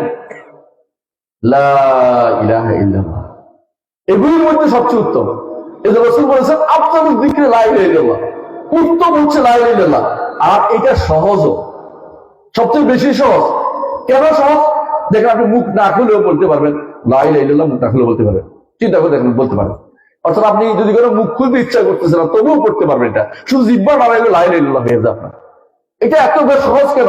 এটা সবচেয়ে উত্তম কেন? কারণ অর্থটা খুব অত্যন্ত গুরুত্বপূর্ণ। অর্থটা সেটা কি? আমি একমাত্র আল্লাহর ইবাদত করি, যা কিছু চাই তার কাছে চাই, যখন বিপদে পড়ি তার কাছে উদ্ধার কামনা করি, আমি সেজদা তার জন্য করি, আমি রুকু তার জন্য করি, আমি দান করলে তাকে খুশি করার জন্য করি, আমি জবে করলে তার নামে জবে করি, আমি যদি মানত করি তাকে খুশি করার জন্য করি, আমি যদি কিছু করি দুনিয়া যত সন্তুষ্টিমূলক কাজ তাকেই করি, আমি ভয় পাইলে একমাত্র তাকেই ভয় করি, আমি আশা করলে তার কাছে আশা করি, বুঝছেন কিনা? আমি যদি কোনো ভালোবাসি তাকে সবচেয়ে বেশি ভালোবাসি, বুঝছেন তো? এই যে আপনার ভিতরে যেটুকু আল্লাহ মুখিতা, এইটা সবটাই আপনার লা ইলাহা ইল্লাল্লাহর অর্থ। তিনি ব্যতীত কারো যদি এগুলি একটাও দেই না। যেহেতু এই ঘোষণাটাই মানে হচ্ছে তাওহীদ, এই ঘোষণাটা আপনার অন্তরে ধারণ করছেন, আপনি সেরা ব্যক্তিত্ব। যে ব্যক্তি, এই জন্য রাসূলুল্লাহ সাল্লাল্লাহু আলাইহি ওয়াসাল্লাম বলেছেন, যে ব্যক্তি লা ইলাহা ইল্লাল্লাহ বলে মরে যাবে জান্নাত। মান কানা আখিরু কালামি লা ইলাহা ইল্লাল্লাহ জান্নাত। অর্থাৎ কি বুঝছেন? মানে সে লা ইলাহা ইল্লাল্লাহ বলে গেছে, অর্থাৎ তার গুনাহগুলি ক্ষমা হয়ে গেছে। যে আমার রাসূলের ঘোষণা। রাসূল এটা কোরআনে কারিমে হাদিসে কুদসি দিয়ে বলেছে যে তুমি গুনাহ অনেক বেশি করেছো আসমান পর্যন্ত, কিন্তু আমার সাথে সাক্ষাতের সময় তোমার শিরিক ছিল না, আমি তোমাকে ক্ষমা করে দিব, বলা উপায় নেই, কোনো পরোয়া করি না। শিরিক মিশ্রিত জীবন নিয়ে, শিরিক মিশ্রিত ইবাদত নিয়ে কোনো লাভ নাই, কারণ এটা কোনো আল্লাহর কাছে যাবে না, এটা আল্লাহ পছন্দ করে, এটা আল্লাহর কাছে যাবেই না, এটা পড়ে যাবে রাস্তাঘাটে, এটা কোনো কাজে লাগবে না। আল্লাহ তাআলা কোরআনে কারীম বলেছেন, ওয়া কাদিমনা ইলা মা আমিলু মিন আমালিন ফাজআলনাহু হাবাআম মানসুরা। তারা যে সমস্ত আমল করেছে সেগুলি দিকে অগ্রসর হয়ে এগুলিকে আমি বিক্ষিপ্ত ধূলিকণায় পরিণত করবো, কোনো কাজ আসবে না। আল্লাহ তাআলা এই জন্য বলছেন ওয়াল্লাযীনা কাফারু আমালুহুম কাসারাবিন বিকিআতিন ইয়াহসাবুল যামআনু মাআ। যারা কাফের ওরা তো আমল করে না? আমল করে কেমন জানেন তো? সুবহানাল্লাহ। ওদের মধ্যে এমনও আছে যারা বাপ মরে গেলে কতদিন না খেয়ে হাটে ভিক্ষা করে সব দেখছেন না? দেখেন না আপনারা? অনেকে আছে কাফের যারা, ওদের মধ্যে নাম বলতে চাচ্ছি না আর কি, এদের মধ্যে অনেকে দেখবেন যে বাপ মরে গেলে তারা বড় ছেলে কি করে জানেন? খালি গায়ে কিছু রাখতে পারে না, খাইতে পারে না, কিছু একটা নিয়ে হাটে ভিক্ষাও করে। সুবহানাল্লাহ। মানে কোত্থেকে আউযুবিল্লাহ। এই কষ্ট যে পাইছে, এই কষ্ট কি? আমিলাতুন নাসিবাতুন তাসলা নারান হামিয়া। কাজ করতে করতে পিঠ বাঁকা করছে, ব্যথা পাইছে, সব করছে, কিন্তু কোনো লাভ হয়নি। আখিরাতে যাই জাহান্নামে চলে যাবে। কারণ আল্লাহ নির্দেশ মোতাবেক করে না, আল্লাহর জন্য করে নাই। আল্লাহর জন্য না করলে আল্লাহ জান্নাতে যেতে পারবে না। আমি একবার মনে আছে, আপনাদের কাছে হয়তো মনে হইতে পারে আপনি অনেক মানবতাবাদী, জান্নাত না দিলে কেমন হইলো, এটা কষ্ট করছে, এরকম করলে কাজ হবে না। একবার আমার মনে পড়ে, আমি মদিনাতে ছিলাম, আপনারা জানেন মদিনাতে আমি প্রায় 15 বছর ছিলাম, মদিনা ইউনিভার্সিটিতে পিএইচডি করেছি। তো ওখানে থাকা অবস্থায় আমার শ্বশুর চিঠি লিখলেন, যে টেলিফোন করলেন বোধহয়, হ্যাঁ, বললেন যে আমাদের দেশের পরিকল্পনা মন্ত্রী যাচ্ছে এবং উনি আমার দেশের মানুষ, তুমি ওনাকে সময় দিবা। তো আমি বিপদে পড়ে গেছি, শ্বশুর মশাইয়ের টেলিফোন পাইছি, এখন যদি না শুনে রাগ করে বলতে পারে। তো আমি গেছি, একবার বিমানবন্দর পর্যন্ত গেছি। তো ওনাকে আমার গাড়িতে করে নিয়ে আসছি, রাখছি। সকালবেলা সকালে এসে নাস্তা করবে একসাথে। তো আমি সকালে হোটেলে নাস্তা করতে গেছি, নাস্তা করতে বসছি। এখন উনি হঠাৎ করে কথা একটা উঠছে, ওনার ইচ্ছা, মন খারাপ আর আমার দেখে, হুজুর মানুষ দেখে মন ভরে নেই। ওনার বলতেছে, আচ্ছা মাদার তেরেসা জান্নাতে যাবে না? কেমন পেস লাগাইছে বুঝেন তো? মানে আমাকে দেখছে যে আমি যদি উল্টাটা কমু তখন একটা বেদা লাগাই বুঝেন, অথবা আমি কি কই দেখতেছি। আমি বললাম, শোনেন মাদার তেরেসা কি মুসলিম নাকি? আমি তো জানিও জিজ্ঞাসা করতেছি, কারণ মুসলিম হবে কেন? কিন্তু খ্রিস্টান। আমি তো মুসলিম না হলে তো কেউ জান্নাতে যাবে না, কারণ রাসূলুল্লাহ সাল্লাল্লাহু আলাইহি ওয়াসাল্লাম বলেছেন, আলা লা ইয়াদখুলুল জান্নাতা ইল্লা নাফসুন মুমিনা। সাবধান, মুমিন না হলে কেউ জান্নাত যেতে পারবে না। ঈমান থাকলে জান্নাত যাবে, ঈমান থাকলে জান্নাত যাবে না। আর মাদার তেরেসা ঈমানদার না। তো খেপে গেছে। আপনারা জানেন, মানে মোল্লারা শুধু জান্নাত আপনারাই দিতে চান, এত বড় বড় এই কাজ করেছে, ওই কাজ করেছে। আপনারা মানবতাবাদী দৃশ্য ছিলেন না, মানবতাবাদও যায় আপনাদের কাছে নেই। তাই আমি তো বলেছি, আপনি যতই বলেন না কেন জান্নাতে যেতে পারবে না। আমি আরো কাউরের বসে আছি। জান্নাত তো আল্লাহর জান্নাত, আল্লাহর জান্নাত আল্লাহ শুধু দিবেন ঈমানদারদেরকে। আল্লাহ ঘোষণা করেছেন, রাসূলও ঘোষণা করেছেন।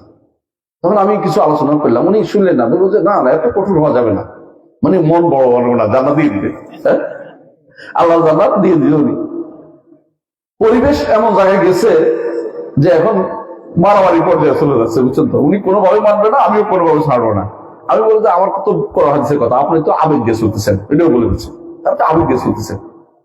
এমন সময় ঢুকছে, এই ফার্স্ট সেক্রেটারি ঢুকছে, দেখি বলতেছে, আমার তো ভাই বলতো, ভাই আপনি কি সমস্যা? কোনো সমস্যা নাই তো, ওদের সাথে কথা বলতেছি। কথা তো মনে হয় অন্য জায়গায় চলে যাচ্ছে। আমি কি ঘটনা নিয়ে আপনারা আলোচনা করতেছেন? তা আমি বললাম যে উনি বলতেছে মাদার তেরেসারে জান্নাত দিতে। আমি বলছি আমাদের জান্নাত দিতে পারবে না, কথা বলছেন কিনা? এখন উনি তো ওরা চালাক, কিভাবে বলতে হবে জানে। ওরা বলতে স্যার, ওনাকে বলতে স্যার, ইয়াকে বলতেছে স্যার জান্নাতে না গেলে কি হয়েছে, উনি স্বর্গে যাবে। ওই বোকা বেটা বাংলাদেশের পরিকল্পনা মন্ত্রী, চিন্তা করেন, ওই বিদ্যা নাই, অসুবিধা নেই, স্বর্গে গেলে। বুঝছেন তো? আল্লাহ জান্নাতে যেতে হলে ঈমান না পেলে জান্নাতে যেতে পারবে না। স্বর্গে গেলে হবে কাজ হইব না, ওই স্বর্গে বহুত বৈকুণ্ঠ উইলে যাবে, বুঝছেন তো? স্বর্গে যাত্রা, বুঝছেন না? স্বর্গে যাত্রা হয়ে কাজ হইব না। জান্নাতে যেতে হলে আল্লাহ যেটার কথা বলছে, যে জান্নাতে মা লা আইনুন রাআত ওয়া লা উযুনুন সামিআত ওয়া লা খাতারা আলা কলবি বাশার, যা কোনোদিন চোখে দেখে নাই, যা কোনোদিন অন্তরে উদিত হয় নাই, যা কোনোদিন চোখে দেখে নাই, যা কোনোদিন কানে শোনে নাই, এমন জিনিস আল্লাহ আমাদের জন্য রেখে দিয়েছে। সুতরাং আপনি যদি মনে করেন যে এই জান্নাতে যাওয়ার ব্যাপারটা এত সোজা, তা কিন্তু না। আল্লাহ আছে রাতুল্লাহ, মনে রাখো আল্লাহর পণ্য অত্যন্ত দামি। দামি জিনিসের জন্য বেশি ব্যয় করতে হয়, দামি জিনিসের জন্য বেশি সময় দিতে হয়। আপনি যদি দামি জিনিস পেতে চান কি করেন? বাজারের সব দামিটা কিনতে হলে অনেকদিন ধরে টাকা জমান, যে দামিটা কিনতে হবে, ভালোটা কিনবো, সবচেয়ে ভালোটা। আল্লাহ সেলা, আল্লাহ পণ্য হচ্ছে জান্নাত। এই জান্নাত আপনাকে দিবে। এই জন্য আপনার কাছ থেকে আল্লাহ কি চায়? ইন্নাল্লাহ আশতারা মিন আনফুসিহিম ওয়া আমওয়ালাহুম, অন্তরটা চায়, মনটা চায়, জীবনটা চায়, হ্যাঁ, সম্পদটা চায় আমার জন্য ব্যয় করো। তোমার জীবনটা আমার জন্য ব্যয় করো, দুনিয়ার কারোর জন্য নয়, কাউকে খুশি করার জন্য নয়, নেতাকে নয়, খেতাকে নয়, পীরকে নয়, জিরকে নয়, কাকে? একমাত্র আল্লাহর জন্য আমার জীবনে সবকিছু। ইন্না সালাতি ওয়া নুসুকি ওয়া মাহইয়ায়া ওয়া মামাতি লিল্লাহি রাব্বিল আলামিন। আমার জীবন, আমার মরণ, আমার কোরবানি, আমার সালাত, অর্থাৎ আমার যাবতীয় আমল কার জন্য? একমাত্র আল্লাহর জন্য। আমার জীবনে একমাত্র উদ্দেশ্য হওয়া উচিত আমার রবকে সন্তুষ্ট করা। এই জন্য আল্লাহকে সন্তুষ্ট করার উদ্দেশ্য রাখলে আপনার প্রতিটি কাজ আপনার বরকত হবে। আর আল্লাহকে সন্তুষ্ট না হলে সেই জিনিস রাস্তায় পড়ে যাবে। এই জন্য ইমামরা বলে এই আয়াতটা যে কুল্লু শাইইন হালিকুন ইল্লা ওয়াজহা। ইমাম বুখারী রাহমাতুল্লাহি তাফসীর করেছেন, সুবহানাল্লাহ। ইমাম বুখারী কুল্লু শাইইন হালিকুন ইল্লা ওয়াজহা, এর একটা তাফসীর হচ্ছে, এটা শুদ্ধ তাফসীর, এটা বিশুদ্ধ তাফসীর। এটা কি? যে কিছু আল্লাহর জন্য হবে এটা বাকি থাকবে, আর যে কিছু আল্লাহর জন্য হবে না এটা কিন্তু চলে যাবে, থাকবে না। দুনিয়াতে আপনি কাউকে দান করেছেন, মনে মনে আসেন, রাখছেন এটা যে আমারও বিপদে পড়লে সে আমারে দান করবে, তাহলে কিন্তু সব পারেন না। আর দান করেছেন কি জন্য? আল্লাহকে খুশি করার জন্য। ইন্নামা নুতঈমুকুম লিওয়াজহিল্লাহ লা নুরিদু মিনকুম জাযাআন ওয়ালা শুকুরা। তোমাদেরকে আমি দিচ্ছি কি জন্য? আল্লাহর জন্য দিচ্ছি, আল্লাহকে খুশি করার, আল্লাহর চেহারা দেখবে জন্য। লিওয়াজহিল্লাহ অর্থ আল্লাহর চেহারা দেখবে জন্য। আল্লাহর চেহারা দেখলে সর্বোচ্চ নেয়ামত, যেহেতু জান্নাতে না গিয়ে পারবেন, জান্নাতে না গেলে তো আল্লাহর চেহারা দেখতে পাবেন না। সুতরাং আপনি চাইবেন সর্বোচ্চটা, এতে করে নিচের গুলো এমনি আসবে। আপনি যদি বলেন যে আমি পিএইচডি ডিগ্রি অর্জন করতে চাই, আপনি বলতে হবে যে আল্লাহ আমি তাহলে মেট্রিক পাস করতে চাই, আইএ পাস করতে চাই, দরকার নেই। পিএইচডি ডিগ্রি যদি হইতে হয় তো নিচের গুলো অটোমেটিক হইবে, আপনি কিন্তু পিএইচডি ডিগ্রি হবে না। কথা বুঝেন নাই? আপনি আল্লাহর চেহারা দেখার যদি কোনো আপনার ইচ্ছা থাকে, তাহলে কি করতে হবে? ইন্নামা নুতঈমুকুম লিওয়াজহিল্লাহ, আল্লাহর সন্তুষ্টির জন্য, আল্লাহর চেহারা দেখার জন্য শুধুমাত্র দান করতে হবে। লা নুরিদু মিনকুম জাযাআন ওয়ালা শুকুরা, কোনো প্রতিদান চাই না, শুকরিয়া চাই না, আল্লাহকে খুশি করার জন্য। লাভটা কি? কোনোদিন কষ্ট পাবেন না। কষ্ট পাওয়া, বুঝছেন? সে কোনোদিন হয়তো আপনাকে খারাপ ব্যবহার করেছে, আপনি আর কষ্ট পাবেন না। কেন? আমি তো তোমাকে দিছি এই হিসাবে নয় যে তুমি এক ব্যক্তি, আমি দিছি আল্লাহকে খুশি করার জন্য। তুমি কে এটা বড় কথা না, তুমি কেউ এটা বড় কথা না, আমি দিছি আল্লাহকে খুশি করার জন্য, তুমি কে এটা আমার কাছে বড় কথা না। এই কাজে সবচেয়ে বেশি কি অগ্রণী ভূমিকা পালন করছে কি জানেন? আবু বকর রাদিয়াল্লাহু আনহু। তিনি তার এই যে মেস্তাহ ছিল তার খালতো ফুফাতো ভাই অথবা চাচাতো ভাই, খালতো ভাই এরকম। তো তিনি তাকে কি করেছেন? অনেক দান করতেন। গরিব মানুষ ছিল, ইমানদার ছিল, গরিব মানুষ ছিল। কিন্তু আয়েশা রাদিয়াল্লাহু আনহার ঘটনা তো বুঝছেন, ওই যে বদনামের ঘটনায় তিনি ওইটাতে জড়িত হয়ে পড়ছেন। তখন আবু বকর রাদিয়াল্লাহু আনহু রেগে গিয়ে বললেন, শপথ করলেন যে তাকে আর আমি কোনো টাকা দিব না। আল্লাহ তাআলা পছন্দ করলেন না, আল্লাহ তাআলা আয়াত নাযিল করলেন, ওয়ালা ইয়াতালি উলুল ফাদলি মিনকুম ওয়াসাকা ইউতুলিল কুরবা। তোমাদের মধ্যে যারা দান করে নেককার আত্মীয়-স্বজনকে, তারা যেন শপথ করে নিষেধ না করে। শপথ আল্লাহ দিয়েছে, তো কি করতে হবে? আল্লাহ তুহিব্বুনা ইয়াগফিরাল্লাহু লাকুম, তোমরা কি চাও আল্লাহ ক্ষমা করে দিবে? তিনি অবশ্যই চাই, আমি আরো বেশি করে দিব, ডবল করে দিয়ে আরম্ভ করছে। মেয়ের নামে বদনামি তুললে আপনি দিতে পারবেন? আপনি বলে তো অসম্ভব, অন্য কেউ দেখ, আমি দিব না। কিন্তু আল্লাহ যেহেতু আয়াত নাযিল করছে, তখন মেয়ের নামে বদনামি চিন্তা করেন, আল্লাহকে খুশি করার জন্য তিনি আরো বেশি দিয়েছেন। ইল্লা বিতিগা ওয়াজহি রাব্বিহিল আলা ওয়ালা সাউফা ইয়ারদা। এই আয়াতে সামনে নাযিল হয়েছে যে আল্লাহর চেহারা দেখার জন্য শুধুমাত্র তিনি দান করেছেন, দুনিয়ার কোনো উদ্দেশ্য তার নাই। আল্লাহু আকবার। আল্লাহর জন্য যদি হয় এটা থাকে, আল্লাহর জন্য যেটা হবে এটা থাকবে, নষ্ট হবে না এটা কোনোদিন। হাসরের দিন এমন এমন জিনিস আপনি পাবেন, আপনি হয়তো চিন্তা করছেন, হাসরের দিন এমন জিনিস আপনি পাবেন, আপনি হয়তো চিন্তা করছেন এগুলি তো আমি হিসাব করে রাখিনি, এগুলি কি আসছে নাকি? দেখুন সব আছে, সুবহানাল্লাহ, বাড়িয়ে দিয়েছে, আরো বিশাল বাড়িয়ে দিয়েছে। মুহাম্মদ রাসূলুল্লাহ সাল্লাল্লাহু আলাইহি ওয়াসাল্লাম বলেছেন এমন জিনিসও হচ্ছে যেটা আপনি কখনো আসে নাই। বলুন যে আল্লাহ এত আমল কোত্থেকে আসলো? বলুন মিন ইস্তিগফার ওয়ালা যিকরা, তোমার সন্তান তোমার জন্য ক্ষমা চাইছিল, এগুলি তোমার এখানে জমা হয়ে গেছে। সুবহানাল্লাহ। আপনি আপনার সন্তানকে সূরা ফাতিহা শিক্ষা দিয়েছেন এই মাদ্রাসা, এই যে মাদ্রাসায় আপনার সন্তানকে পড়ান। আপনি কি জানেন, আপনি যে আনেন অথবা যে মায়েরা নিয়ে আসে কষ্ট করে পড়ায়, সকালবেলা খাওয়ায়, কষ্ট করছে না এটার জন্য, নিয়ে আসতেছে, এদের যত আমল, যত শিখবে, যত আমল করবে, সবগুলি সমান সবকে পাবে ওই মা বাপ পেয়ে যাবে। সুবহানাল্লাহ। আপনার আমল নামে আপনার ছেলে সূরা ফাতিহা আপনি শিখেছেন তাকে, অথবা শিখানোর জন্য নিয়ে আসেন কষ্ট যে দিন শিখবে, সূরা ফাতিহা শিখবে, এই যত আমল করবে সবগুলি সম পরিমাণ সব আপনার আমল নামে যুক্ত হবে। এটা লাভ না ক্ষতি?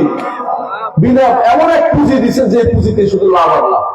আর যদি দুনিয়া পড়ান, দুনিয়া পড়ানো আছে না, হয়তো দুনিয়াতে আপনার লাভ হবে, কারি কারি টাকা আনবে, কিন্তু দুনিয়াতে শেষ, আখিরাতে কিছু জমা হবে না, আখিরাতের কোনো কিছু জমা হবে না যদি হালাল পথে আনে।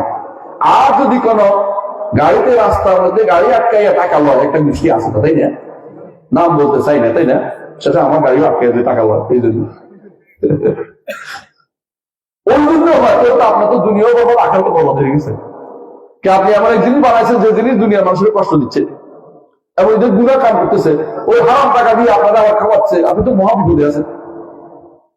কিন্তু আপনি যদি কোনো দুনিয়াতে সে কম রোজগার করতে হালাল রোজগার করছে, এমনকি সে নামাজটা ঠিক মতো করছে, সালাতটা ঠিক মতো আদায় করছে, সূরা ফাতিহা পড়াছেন, আপনি দেখেন মনে প্রতিদিন যত বছর সে সূরা ফাতিহা অত বছর সব একসাথে আপনার অনুযুক্ত ডবল ডবল। এরপর আপনার সন্তান ও যে যাদেরকে পড়বে সেটাও আপনার অনুযুক্ত হয়ে যাবে। এটা কেন বলি? মুহাম্মদ রাসূলুল্লাহ সাল্লাল্লাহু আলাইহি ওয়াসাল্লাম তিনি জগতের যত মুসলিম যত আমল করে সবল পরিমাণ আমল মুহাম্মদ রাসূলুল্লাহ সাল্লাল্লাহু আলাইহি ওয়াসাল্লাম যুক্ত।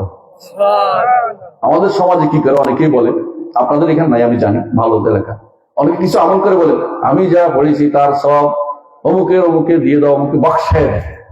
বক্সায় মানে ডিল বানানো মতো অনেকটা, আমাদের সারা মাঝে মধ্যে এটা বলে সুন্দর করে, আমার ডিল বানানোর মতো মানে এটা শরীরে নাই, আসলে কোথাও ছিল না। কারণ কি? যদি আপনি ভালো কাজের কারণ হয়ে যান, ভালো কাজের আপনি একটা কি কারণ হয়েছে, ভালো কাজ করেছেন অথবা ভালো কাজের কারণ হয়েছে, যেমন একটা মাদ্রাসা দিয়েছে স্যারে, অথবা একটা ছেলেকে নিয়ে আসছেন আপনি মাদ্রাসা পড়াইতে, দিন পড়াচ্ছেন, সূরা ফাতিহা পড়াইছেন, অথবা কোরআন শিক্ষা দিচ্ছেন, দিনের কোন একটা অংশ শিক্ষা দিচ্ছেন, অথবা হাদিস শিক্ষা দিচ্ছেন, অথবা দিনে ওয়াজিব শিক্ষা দিচ্ছেন, যত মানুষ আমল করবে ওনার আমলের কোনো করতে হবে না, কিন্তু সম পরিমাণ আমল কি হবে অতিরিক্ত আপনার আমল নামাজ যুক্ত হয়ে যাবে। এটা তো বিশাল সৌভাগ্যের বিষয় আপনার জন্য। এটা আমার কথা নয়, মুহাম্মদ রাসূলুল্লাহ সাল্লাল্লাহু আলাইহি ওয়াসাল্লাম বলেছেন। তাহলে বুঝা গেল যে আপনার আমার আমল সবগুলি একমাত্র আল্লাহর জন্য যদি করতে পারি, তো সমস্ত আমল কোনোদিন কোনো আমল বরবাদ হবে না, সবগুলি কাজে লেগে যাবে। ঈমানদার চেষ্টা করবে তার সমস্ত আমল যেন কাজে লেগে যায়। আপনার সন্তানকে যদি দিনদার বানাইতে পারে, এর চেয়ে সৌভাগ্যশালী আর কিছু নেই। কারণ মানুষ মরে গেলে আপনারা জানেন যে তিনটি জিনিস ছাড়া সবই উপরে থেকে যায়, তিনটির মধ্যে যায় একটা কি? আমল সালেহ, নেক আমল করলে এটা তার সাথে যাবে। আর হলো যদি কোনো কেউ তার জন্য দোয়া করে সেটা যাবে, সন্তান দোয়া করলেও যাবে, কেউ দোয়া করলেই যাবে। এই জন্য ইমান দাদা আমরা দোয়া করি মরা মানুষের জন্য, আল্লাহুম্মা ইগফির লাহু ওয়ারহামহু ওয়াআফিহি ওয়ারফু আনহু, দোয়া করতে থাকি। কেন? মরলে দোয়া করার অনুমতি আছে, বুঝে আসছে। আরেকটা হচ্ছে সাদাকাতুল জারিয়া, আরেকটা হচ্ছে এমন আয়োজন যে উপকৃত হওয়া যায়। কিন্তু সন্তান যদি আলেম বানাইতে পারে সবগুলি একসাথে বেশি সুবহানাল্লাহ। কারণ সন্তান আপনার জন্য দোয়া করবে, সন্তান নিজে সদকা জারিয়া, সন্তান নিজে এলেমের কাজ করবে, মানে সবটাই লাভ লাভ। কিন্তু আমাদের সমাজে মনে করা হয় যে অনুৎপাদিত খাত, এইখানে পড়ে কি লাভ, চাকরি পাইবে না, বেকার থাকবে, ওরে বেটা তো দুনিয়ার বেকার হচ্ছে, আখিরাতের কাল লাগবে বেশি দরকার। সুবহানাল্লাহ। আখিরাতে আপনার সন্তান আপনার থেকে পালাবে, কিন্তু যদি নেককার সন্তান হয় পানি নিয়ে আসবে, জানেন তো। ওমর ইবনে আব্দুল আজিজ রাহমাতুল্লাহ আলাইহি একদিন স্বপ্নে দেখছেন, সেই ঘটনাটা তার স্পষ্ট ঘটনা, তিনি বলছেন এটা ঘটনাটা বলি আপনাকে। স্বপ্নে দেখছেন যে সবাই, তিনি মারা গেছেন, হাসর কায়েম হয়ে গেছে, তিনি উঠতে চাচ্ছেন, কেউ তার জন্য, সবাই তার পানি নিয়ে আসতে, ছোট ছোট বাচ্চারা তার জন্য কেউ পানি নিয়ে আসতেছে না। বলছে কেন? আপনি তো আমাদের বাবা নন, আপনি তো আমাদের বাবা নন। আমাদের সমাজে অনেকে আছে সন্তান মরে গেলে হাত পিত্তেস করে মরে যায়, আফসোস করে মরে যায়, কিন্তু তার তো দরকার ছিল কি বলা, যে এটা আখিরাতের জন্য আমার কি দেয়, ফারাত, অগ্রিম আমার জন্য ফারাত। রাসূল বলছেন এটা ফারাত মানে কি? অগ্রিম যাইয়া বাসা কেন ঠিক করা, যারা অগ্রিম যাইয়া কারোর জন্য বিছনাপাতি ঠিক করে দেয়, খাবার দাবার ব্যবস্থা করে দেয়, বলে ফারাত। আর দোয়া করেন না, ফারাতে দোয়া করেন যে আপনারা যখন ছোট বাচ্চাদের দোয়া করেন না, এরা আপনার জন্য হবে, ওদের জন্য হবে, দোয়া করেন তাদের জন্য, সুযোগ এটা। এই জন্য তিনি বলতেছেন যে আমি দেখলাম যে সবার জন্য সন্তানরা পানি নিয়ে আসে, আমার জন্য কেউ পানি নিয়ে আসে না। কেন? তো আপনি তো আমাদের কেউ না, তো মরে গেলেও তো লাভ আছে এই ব্যক্তি। কেন? কারণ ইমানের সাথে এরা এদেরকে লালন পালন করেছে, এই জন্য তারা এই আখিরাতে গিয়ে কাজে লাগছে। যে ব্যক্তি ইমানের সাথে সন্তান নিয়ে যাবে আখিরাতে তার কাজ ওয়াল্লাযিনা আমানু ওয়া তাবাআতুহুম যুররিয়াতুহুম বিঈমানিন আলহাকনা বিহিম যুররিয়াতাহুম ওয়া মা আলাতনাহুম মিন আমালিহিম মিন শাইইন কুল্লু ইমরিইন বিমা কাসাবা রাহিন। আল্লাহ তাআলা বলেন যারা ঈমান আনবে সন্তানরা ঈমানদার থাকবে, বুঝছেন তো, কি করবে আল্লাহ তাআলা তাদেরকে একসাথে থাকার সুযোগ দিবে। আমাদের সমাজে বলে যে কার সাথে কাল দেখা হবে না, মিথ্যা কথা। দেখাও হবে, গল্প হবে, হাসাহাসি হবে, যাওয়া হবে, একসাথে বসবে, এই খোয়ান আলা সুরির মুতাকাবিলিন, খাটের মধ্যে একসাথে বসে গল্প করবে, বিশাল বিশাল রাজত্বের মধ্যে ঘুরে বেড়াবে, এক একজনের রাজত্ব একজনে যাইবে, দুনিয়া সবই হবে, দেখা হবে না। আপনারা কে বলছে দুনিয়াতে দেখা যেটা আনন্দ হবে সবই শেখানো হবে। সুতরাং দরকার কি ঈমান ঠিক করা সবার আগে। ঈমান যদি নষ্ট হইতে পারে আপনার কোনো কিছু বাকি নেই। ঈমান আকীদা সবার আগে ঠিক করতে পারবেন। ঈমান আকীদার আগে সব বরবাদ। ঈমান আকীদা সবার আগে ঠিক করতে হবে। কথা বলছেন কিনা? আমাদের সমাজে ঈমান আকীদার চেয়ে আমলের গুরুত্ব অনেকে বেশি দিই। অনেকে আমল করেন, কেউ তো মনে করে যে চলেন ভাই বেরিয়ে পড়ি, হাঁটলে মনে হয় সব, ভাই হাঁটলে সব নাই, হাঁটলে সব নাই, তবে তোয়াফের জন্য হাঁটলে সব আছে, মসজিদের জন্য হাঁটলে সব আছে। শুধু শুধু রাস্তায় হাঁটলে কোনো সব নাই, শুধু শুধু সফরে কোনো সব নাই। কথা বলছেন? এলম অর্জনের জন্য সফর করলে সব আছে, কিন্তু শুধু শুধু রাস্তায় হাঁটালে সব নাই। এমন বেশ ব্যক্তির পিছনে কেন হাঁটবে যে ব্যক্তি দিন এলেম জানে না, তার জন্য তার সাথে হাঁটার কোনো মানে হবে না।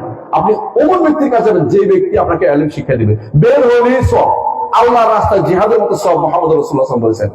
এলেম অর্জনের জন্য আপনি যদি কোনো ধরেন এখান থেকে গিয়ে এখন ইসলামী বিশ্ববিদ্যালয় পর্যন্ত কত 60 কিলোমিটার মতো বললাম আর কি, এর দূর গেছে, পুরোটাই আপনি আল্লাহ রাস্তার মধ্যে আসেন, জিহাদের মধ্যে আসেন। কেন ওখানে গিয়ে আমি ধরেন লোকমান সালে ধরে ওখান থেকে একটা এলেম শিখবো, হ্যাঁ, এরকম গুলো সব মুহাম্মদ রাসূলুল্লাহ সাল্লাল্লাহু আলাইহি ওয়াসাল্লামের এক সাহাবী মদিনা থেকে সিরিয়া গেছে।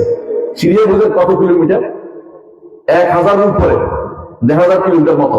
ওখানে গেছে, যাইয়া তিনি নামেন নাই, হচ্ছে একটা হাদিস আমি জানছি তোমার কাছে জানা আছে, তুমি বলো তো হাদিসটা কি ঠিক আছে কিনা। বলছে হ্যাঁ ঠিক আছে। ঠিক আছে, আমি আবার যে বাহনে চলে গেছে এই বাহনে আবার চলে আসছেন। এলেমের জন্য এইভাবে সফর করতে হয়, এগুলোর জন্য জিহাদিয়া, মানে এই জিহাদের সব, এটা যে ব্যক্তি এলেমের জন্য সফর করে। আর আমাদের সফর হচ্ছে সব কিসের জন্য? হ্যাঁ, এলেমের জন্য। আমাদের সব কেউ আনন্দ ভ্রমণ যাচ্ছে, কেউ বলে যে আমরা আনন্দ ভ্রমণ, কেউ বলে আমরা কি জন্য যা, এক একজনের এক একটা উদ্দেশ্য যাচ্ছে। কিন্তু আল্লাহর দ্বীনকে যদি কোনো প্রতিষ্ঠা করে, আল্লাহর দ্বীনকে জানার জন্য, আল্লাহর দ্বীনকে মানুষকে জানানোর জন্য, নিজে জানার জন্য, মানুষকে জানার জন্য করা হয়, সেটা অবশ্যই জিহাদ ফিসাবিলিল্লাহ, আল্লাহ রাস্তায় জিহাদের মতো। এইটা যদি করে আপনি ইগনোর করেন, তাহলে আপনি কিন্তু নিজেকে দেশে পৃথিবীতে আসার যে উদ্দেশ্যই আপনি সফল করতে পারেন নাই। পৃথিবীতে এসে যে এত কিছু করলাম আবার চলে গেলাম দেখে, এটা কিরকম? একজন আপনি সিলেট গেছেন, সিলেট যাইয়া হোটেলে উঠছেন, হোটেলে উঠে দেখলেন যে হোটেলে কি ফ্যানটা নষ্ট, বাথরুমে যাই দেখলেন যে হোটেলের বাথরুমের ইয়াটা কি পানিটা ভালো না, লাইটটা নষ্ট। তো আপনি বাজারে গিয়ে ফ্যানটা ঠিক করলেন, লাইটটা ঠিক করলেন, কিছুক্ষণ পর দেখলেন যে আপনার যে টাইম ছিল টাইম শেষ হয়ে গেছে, আর আবার চলে আসলেন, তো কিলা বলে এত কিছু করে আপনি তো থাকতে পারবেন না। আপনার যেখানে স্থায়ী নিবাস, যে কোথায় জান্নাত আখিরাত, সেখানে যাতে পাঠাইতে পারবেন তত আপনি লাভবান। আপনি দুনিয়াতে আপনি অনেক কিছু করছেন, কিন্তু এগুলি আখিরাতে যায় নাই, আপনি কোনদিন লাভবান হতে পারবেন না। মান কানাতিল হায়াত মান কানাতিদ দুনিয়া হাম্মুহু জাআলাল্লাহু ফাকরাহু বাইনা আইনাইহি। রাসূলুল্লাহ সাল্লাল্লাহু আলাইহি ওয়াসাল্লাম বলেছেন, যে ব্যক্তি দুনিয়াতে একমাত্র চিন্তা চেতনা জায়গা বানিয়ে দিবে, আল্লাহ তাআলা তার দুই চোখের মাঝখানে কি লিখবে? অভাবী। কোনদিন সে অভাবমুক্ত হয় না। ওয়ামান কানাতিল আখিরাতু হাম্মুহু, যে ব্যক্তি আখিরাতকে তার একমাত্র চিন্তা চেতনা বানিয়ে দিবে, আল্লাহ দুই চোখের মাঝখানে লিখে দিবেন তার কোনো অভাব নাই। সেগুলো আলহামদুলিল্লাহ, আলহামদুলিল্লাহ ভালো আছি, আলহামদুলিল্লাহ ভালো আছি। আর যে ব্যক্তি দুনিয়াটাকে অনেক কিছু মনে করবে, তাকে যতই জিজ্ঞেস ভাই বিজারে আসি, কথা কইেন না, বেজারে আসি, সমস্যা, আপনি একটা কথা বলেন না তো, সমস্যা করেন না তো, এভাবে বলতে থাকবে, কারণ তার সমস্যার শেষ নাই। আর যে ব্যক্তি ইমানদার সর্বাবস্থা কি বলো? আলহামদুলিল্লাহ, আল্লাহ আমাকে ভালো রেখেছেন, হাজার বলবো আল্লাহ আমাকে ভালো রেখেছেন। ইমানদার সবসময় এই জন্য সর্বাবস্থা করে আলহামদুলিল্লাহ। কাফের এটা বলতে পারে না, ফাসেক ফাজিল বলতে পারে না, তার মধ্যে লোভ, আমি ভালো না, অমুক কেন আছে ভালো আছে, ওর মতো হইতে হবে, ওর মতো হইতে হবে, এই টেনশন এসে পড়ে থাকে। হ্যাঁ, কিন্তু দুনিয়া তার কাছে ততটুকু আর যতটুকু আল্লাহ লিখছে, দুনিয়া সবাই মিলে আপনাকে ধনী করতে পারবে না। বুঝতে তো কথাটা? আর আল্লাহ তাকে ধনী আপনাকে না করে আপনি ধনী হওয়ার চেষ্টা করেন না, আপনি চেষ্টা করবেন যে দিনের জন্য কাজ করে দিতে। আল্লাহ তাআলা যেটা আপনার জন্য লিখছে অবশ্যই আসবে, তার কি দুনিয়া হলে রাখবে না। আমার নবী বলছেন দুনিয়া নাকে খত দিয়ে তার কাছে আসবে, যেটা তার জন্য লেখা সেটা কোনো বাদ যাবে না। আপনার রিজিক কেউ নিতে পারবে না, আপনার রিজিক কেউ নিতে পারবে না। কথা আমি বলতে পারছি? আপনি মনে করেন যে আমার রিজিক নিয়ে গেল, এটা ঠিক না, আপনার রিজিক আপনি অবশ্যই পাবেন। কিন্তু আপনার সমস্যা হচ্ছে আপনি মনে করছেন আল্লাহকে আমার রিজিক দিবে নাকি, হারামের মধ্যে ধরেছেন। যদি আপনি হারামে না যান, হালাল রিজিক আপনি ভোগ করতে পারতেন। কিন্তু হারামের মধ্যে আপনার বিশ্বাস কমে গেছে আল্লাহর উপরে, তাওয়াক্কুল কমে গেছে, এই জন্য আপনি হারামের মধ্যে ছিলেন। আপনি ব্যাংকের হারাম টাকা নেন, আপনি ওইটা করেন ওইটা করেন, একটা দুটো বললাম আপনি ঘুষ সব নিচ্ছেন, কিন্তু এগুলি বাদেও কিন্তু অনেক মানুষ চলছে, আলহামদুলিল্লাহ, কোনো অসুবিধা হয়নি। এগুলির পরিণতি খুব দুনিয়াতেও খারাপ। আপনার সন্তান হয়তো একসময় আপনারা হত্যা করে উঠবে, যে টাকার জন্য আপনি এত কিছু করেছেন, ওই টাকার কারণে ভাই ভাই মারামারি করবে, আপনার লাশ উঠানোর করে দেবে, এরকম সমস্যা দেখা গেছে। আপনাকে রেখে অনেক সময় আছে পয়সাওয়ালা কি করেছে, সারা জীবন অর্থ দিয়ে সন্তানকে বিদেশে পাঠিয়েছে পড়ার জন্য, সন্তানরা খোঁজ নেওয়ার সময় মনে করে নেই বাবা কোথায় মারা গেছে। শেষ পর্যন্ত বাবা জায়গা হয়েছে কোথায়? বৃদ্ধাশ্রম। বৃদ্ধাশ্রমে কোথায় মরে গেল, কেউ মরে গেল, এটা তার সময় নাই, কারণ সে তো আল্লাহর জন্য কোনো কিছু করে নাই। এই জন্য সে আল্লাহ তাআলা তাকে সম্মান দেয় নাই, অসম্মানিত করে দুনিয়া থেকে গেছে, কারণ সে তো আল্লাহর জন্য কিছু করে নাই। তার সন্তান তো আল্লাহর জন্য চেষ্টা করে নাই। সন্তান যদি চিন্তা হতো, চিন্তা করতো যে আমার বাবা আমার আল্লাহ বলেছে, আমার নবী বলেছেন এটা, যে আল্লাহ বলেছেন তার সব বাবার প্রতি ভালো ব্যবহার করতে, আর নবী বলেছেন রেজা রব্বে ফি রেজাল ওয়ালিদাইন, পিতা মাতা সন্তুষ্ট হলে আল্লাহ সন্তুষ্ট হবে। সুবহানাল্লাহ। তাহলে আমাদের উচিত কি করা? আল্লাহ দ্বীনকে বুঝা, আকীদাকে বুঝা, আমলকে বুঝা, আল্লাহ দ্বীনের বিরুদ্ধে কোনো কিছু বলে সে কোনোদিন বরদাস্ত না করা, এবং আকীদাকে সবার আগে স্থান দেয়, যে আকীদা শিখতে হবে আর ঈমান শিখতে হবে। ঈমান শুদ্ধ না হলে আমার কোনো কাজে আসবে না দুনিয়ার কিছু, অনেক কিছু। ঈমান অনেকেই দাবি করে ঈমান শুদ্ধ হয়ে গেছে, আমি আশ্চর্য হয়ে যাই।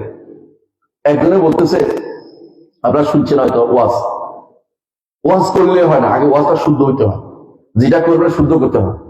আপনাদের মধ্যেই একজন ওয়াজ করছে কি, আল্লাহ তাআলার আওয়াজ হচ্ছে কোরআন। আল্লাহ তাআলা আওয়াজ কোরআন, কথা ঠিক আছে, কথা ঠিক আছে। এটা আল্লাহ তাআলার আওয়াজ কোরআন কারীম, কারণ আল্লাহ তাআলা আওয়াজ দিয়ে কথা বলেছেন, বুঝে আসছে কথাটা। কিন্তু আমরা যখন তেলাওয়াত করি, এটা কার? আমাদের কথা, আমাদের স্বর, কথাটা কার? আল্লাহ। আর সৌতুল কারি, যে কোরআন পড়ে তার আওয়াজ, সৌতুল কারি। ওয়াল কালামু কালামুল বারি, আর কথাটা কার? আল্লাহ। আল্লাহর কালামটা আল্লাহ শুনিয়েছেন জিবরিলকে শব্দ করে, কথা বলছেন। জিবরিল আমাদের নবীকে শুনিয়েছেন জিবরিল শব্দ দিয়া, আমাদের নবী আমাদের শুনাইছেন আমাদের নবী শব্দ দিয়া, বুঝে আসছে কথাটা। আমি যখন কোরআন তেলাওয়াত করি, শব্দটা কার? আমার। আপনি যখন তেলাওয়াত করেন, আপনার শব্দ, কিন্তু কথাটা কার? আল্লাহ। এখন আপনি যদি কোনো কোরআন তেলাওয়াত করেন, কোথাও গিয়ে শব্দ করে, কোথায় আল্লাহু আকবার করে বলেন, কার কথা হলো এটা? আপনার কথা, এটা আল্লাহর কথা নয়। আল্লাহর কথা আল্লাহ যে নাযিল করেছেন সেটা ছিল, কথা বুঝেন। কিন্তু আল্লাহু আকবার আল্লাহ কোরআন নাযিল করেছে, আল্লাহু আকবার বলছে, আল্লাহু আকবার, আল্লাহু আকবার বলছেন, বলতে পারেন। কিন্তু আপনি যখন উচ্চারণ করছেন, কার আওয়াজ? আপনার আওয়াজ। এখন যে কেউ বলে যে আল্লাহর আওয়াজ, মুখেছে, কারণ এটা আল্লাহর আওয়াজ। আল্লাহর আওয়াজ তো যখন আল্লাহ জিবরিলকে শুনিয়েছেন তখন, যখন মুসাকে শুনিয়েছেন তখন, কথা বুঝতে পারছি। কিন্তু কথাটা কার? আল্লাহ। যখন আমি তেলাওয়াত করি, এটা আমার। যখন বান্দা তেলাওয়াত করে, বান্দার আওয়াজ। এই জন্য আল্লাহ তাআলা কোরআনে কারীম বলছেন হাত্তা ইয়াসমা কালাম আল্লাহ, আল্লাহর কালাম শোনা পর্যন্ত, আল্লাহর কালাম শুনবে। কিন্তু আওয়াজটা কার? আমরা বলি অমুকের স্বর, অমুকে পড়তেছে, বা আব্দুল বাসেত আব্দুল সামাদ এখন কোরআন তেলাওয়াত করবে, তার স্বরে এখন কোরআন আমরা শুনতেছি, কারণ স্বরটা, গলাটা হচ্ছে আমার, কথা বলছেন। কালামটা কার? আল্লাহ। কালামটা আল্লাহ। কিন্তু আল্লাহর কালামকে দিকে না আমি বলি যে মানে আমার স্বরটাকে আল্লাহর কালাম বানাই দিতে হবে না। কেউ যদি বলে আল্লাহু আকবার, দেখে আমার আল্লাহর কথা নাকি আমার কথা? আমার কথা। এটা আল্লাহু আকবার। কোরআন তেলাওয়াত করলে আল্লাহর কথা, শব্দটা কার? শব্দটা আমার, আমি শব্দ করছি, কথাটা আল্লাহ, কিন্তু শব্দটা আমার গলাতে বের হয়েছে, কথা বুঝেন কিনা? তাহলে বুঝা গেল এই কথা না বুঝার কারণে এক একজন এক এক কথা বলতেছে। এটাকে কেউ বক্তৃতা দিচ্ছে যে আল্লাহর স্বর, যে ইয়াদের সব রাসূলুল্লাহ সাল্লাল্লাহু আলাইহি ওয়াসাল্লামের হাদিস আছে যে এটা কি বলে, কনস্টান্টিনোপল বিজয় হবে, রাসূলের হাদিস আছে। সেই বিজয়ের মধ্যে সব মুসলিম আল্লাহু আকবার বলার কারণে সেই দেয়াল পড়ে যাবে, কারণ আল্লাহু আকবার হচ্ছে আল্লাহর সব, আল্লাহর সব না, এটা মানুষের সব। এই ভুল কথা তো বলা যাবে না। আল্লাহর আওয়াজ, আল্লাহর কোরআন অবশ্যই আওয়াজ দিয়ে, আল্লাহর কোরআন অবশ্যই বর্ণ দিয়ে, কিন্তু যখন মানুষের লেখে তুমি মানুষের হাতে লেখা, কালামটা আল্লাহ, কথা বলছেন। এই ভুলটা করে আকীদা শুদ্ধ হয় না তাদের। কিন্তু আরো গোষ্ঠী আছে আকীদা শুদ্ধ হয় না, কি বলবে?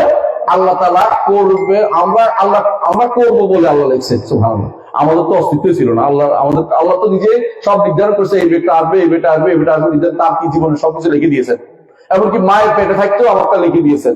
আমি তো করার প্রশ্নই আসবে না, আমার তো কোনো করার স্বাধীনতা আল্লাহ দিচ্ছেন, যত দূরে এর বাইরে আমি যেতে পারবো না। আমার চাওয়ার তো ওটুকু আল্লাহ যতটুকু বলছে ওটুকুর বাইরে যেতে পারবো না। আল্লাহ আমরা করবো বলে তো বলা যাবে না, বরং কি করতে হবে, আমরা আল্লাহ নির্ধারণ অনুসারে চলবো, আল্লাহ যেভাবে বলছেন সেভাবে চলবো। আল্লাহ নির্ধারণ করছেন যেটা আমরা জানি না, আমরা আল্লাহর নির্দেশ মোতাবেক চলার চেষ্টা করি। আল্লাহ তাআলা সন্তুষ্টির দিকে দৌড়াই। যদি আমরা সন্তুষ্ট মতো চলতে পারি, আল্লাহ আমাদের জান্নাত দিবেন। সন্তুষ্ট মতো না চললে জাহান্নামে দিবেন, এটা বিশ্বাস করতে হবে। বিশ্বাস করলে তো আকীদা নষ্ট হয়ে যাবে। আকীদার যে মূল ধারাটা আপনাদেরকে শিখতে হবে, আকীদার বুঝা শেখার জন্য অবশ্যই বুঝতে হবে যে আকীদা শুদ্ধ না হলে কিন্তু জান্নাতে যাওয়া যাবে না। বুঝে আসছে কথাটা? আমি আজকে শুধু তাওহীদের আলোচনা করলাম যে আল্লাহকে রব মানতে হবে, আল্লাহর নাম ও গুণ মানতে হবে, একমাত্র আল্লাহ ইবাদত করতে হবে।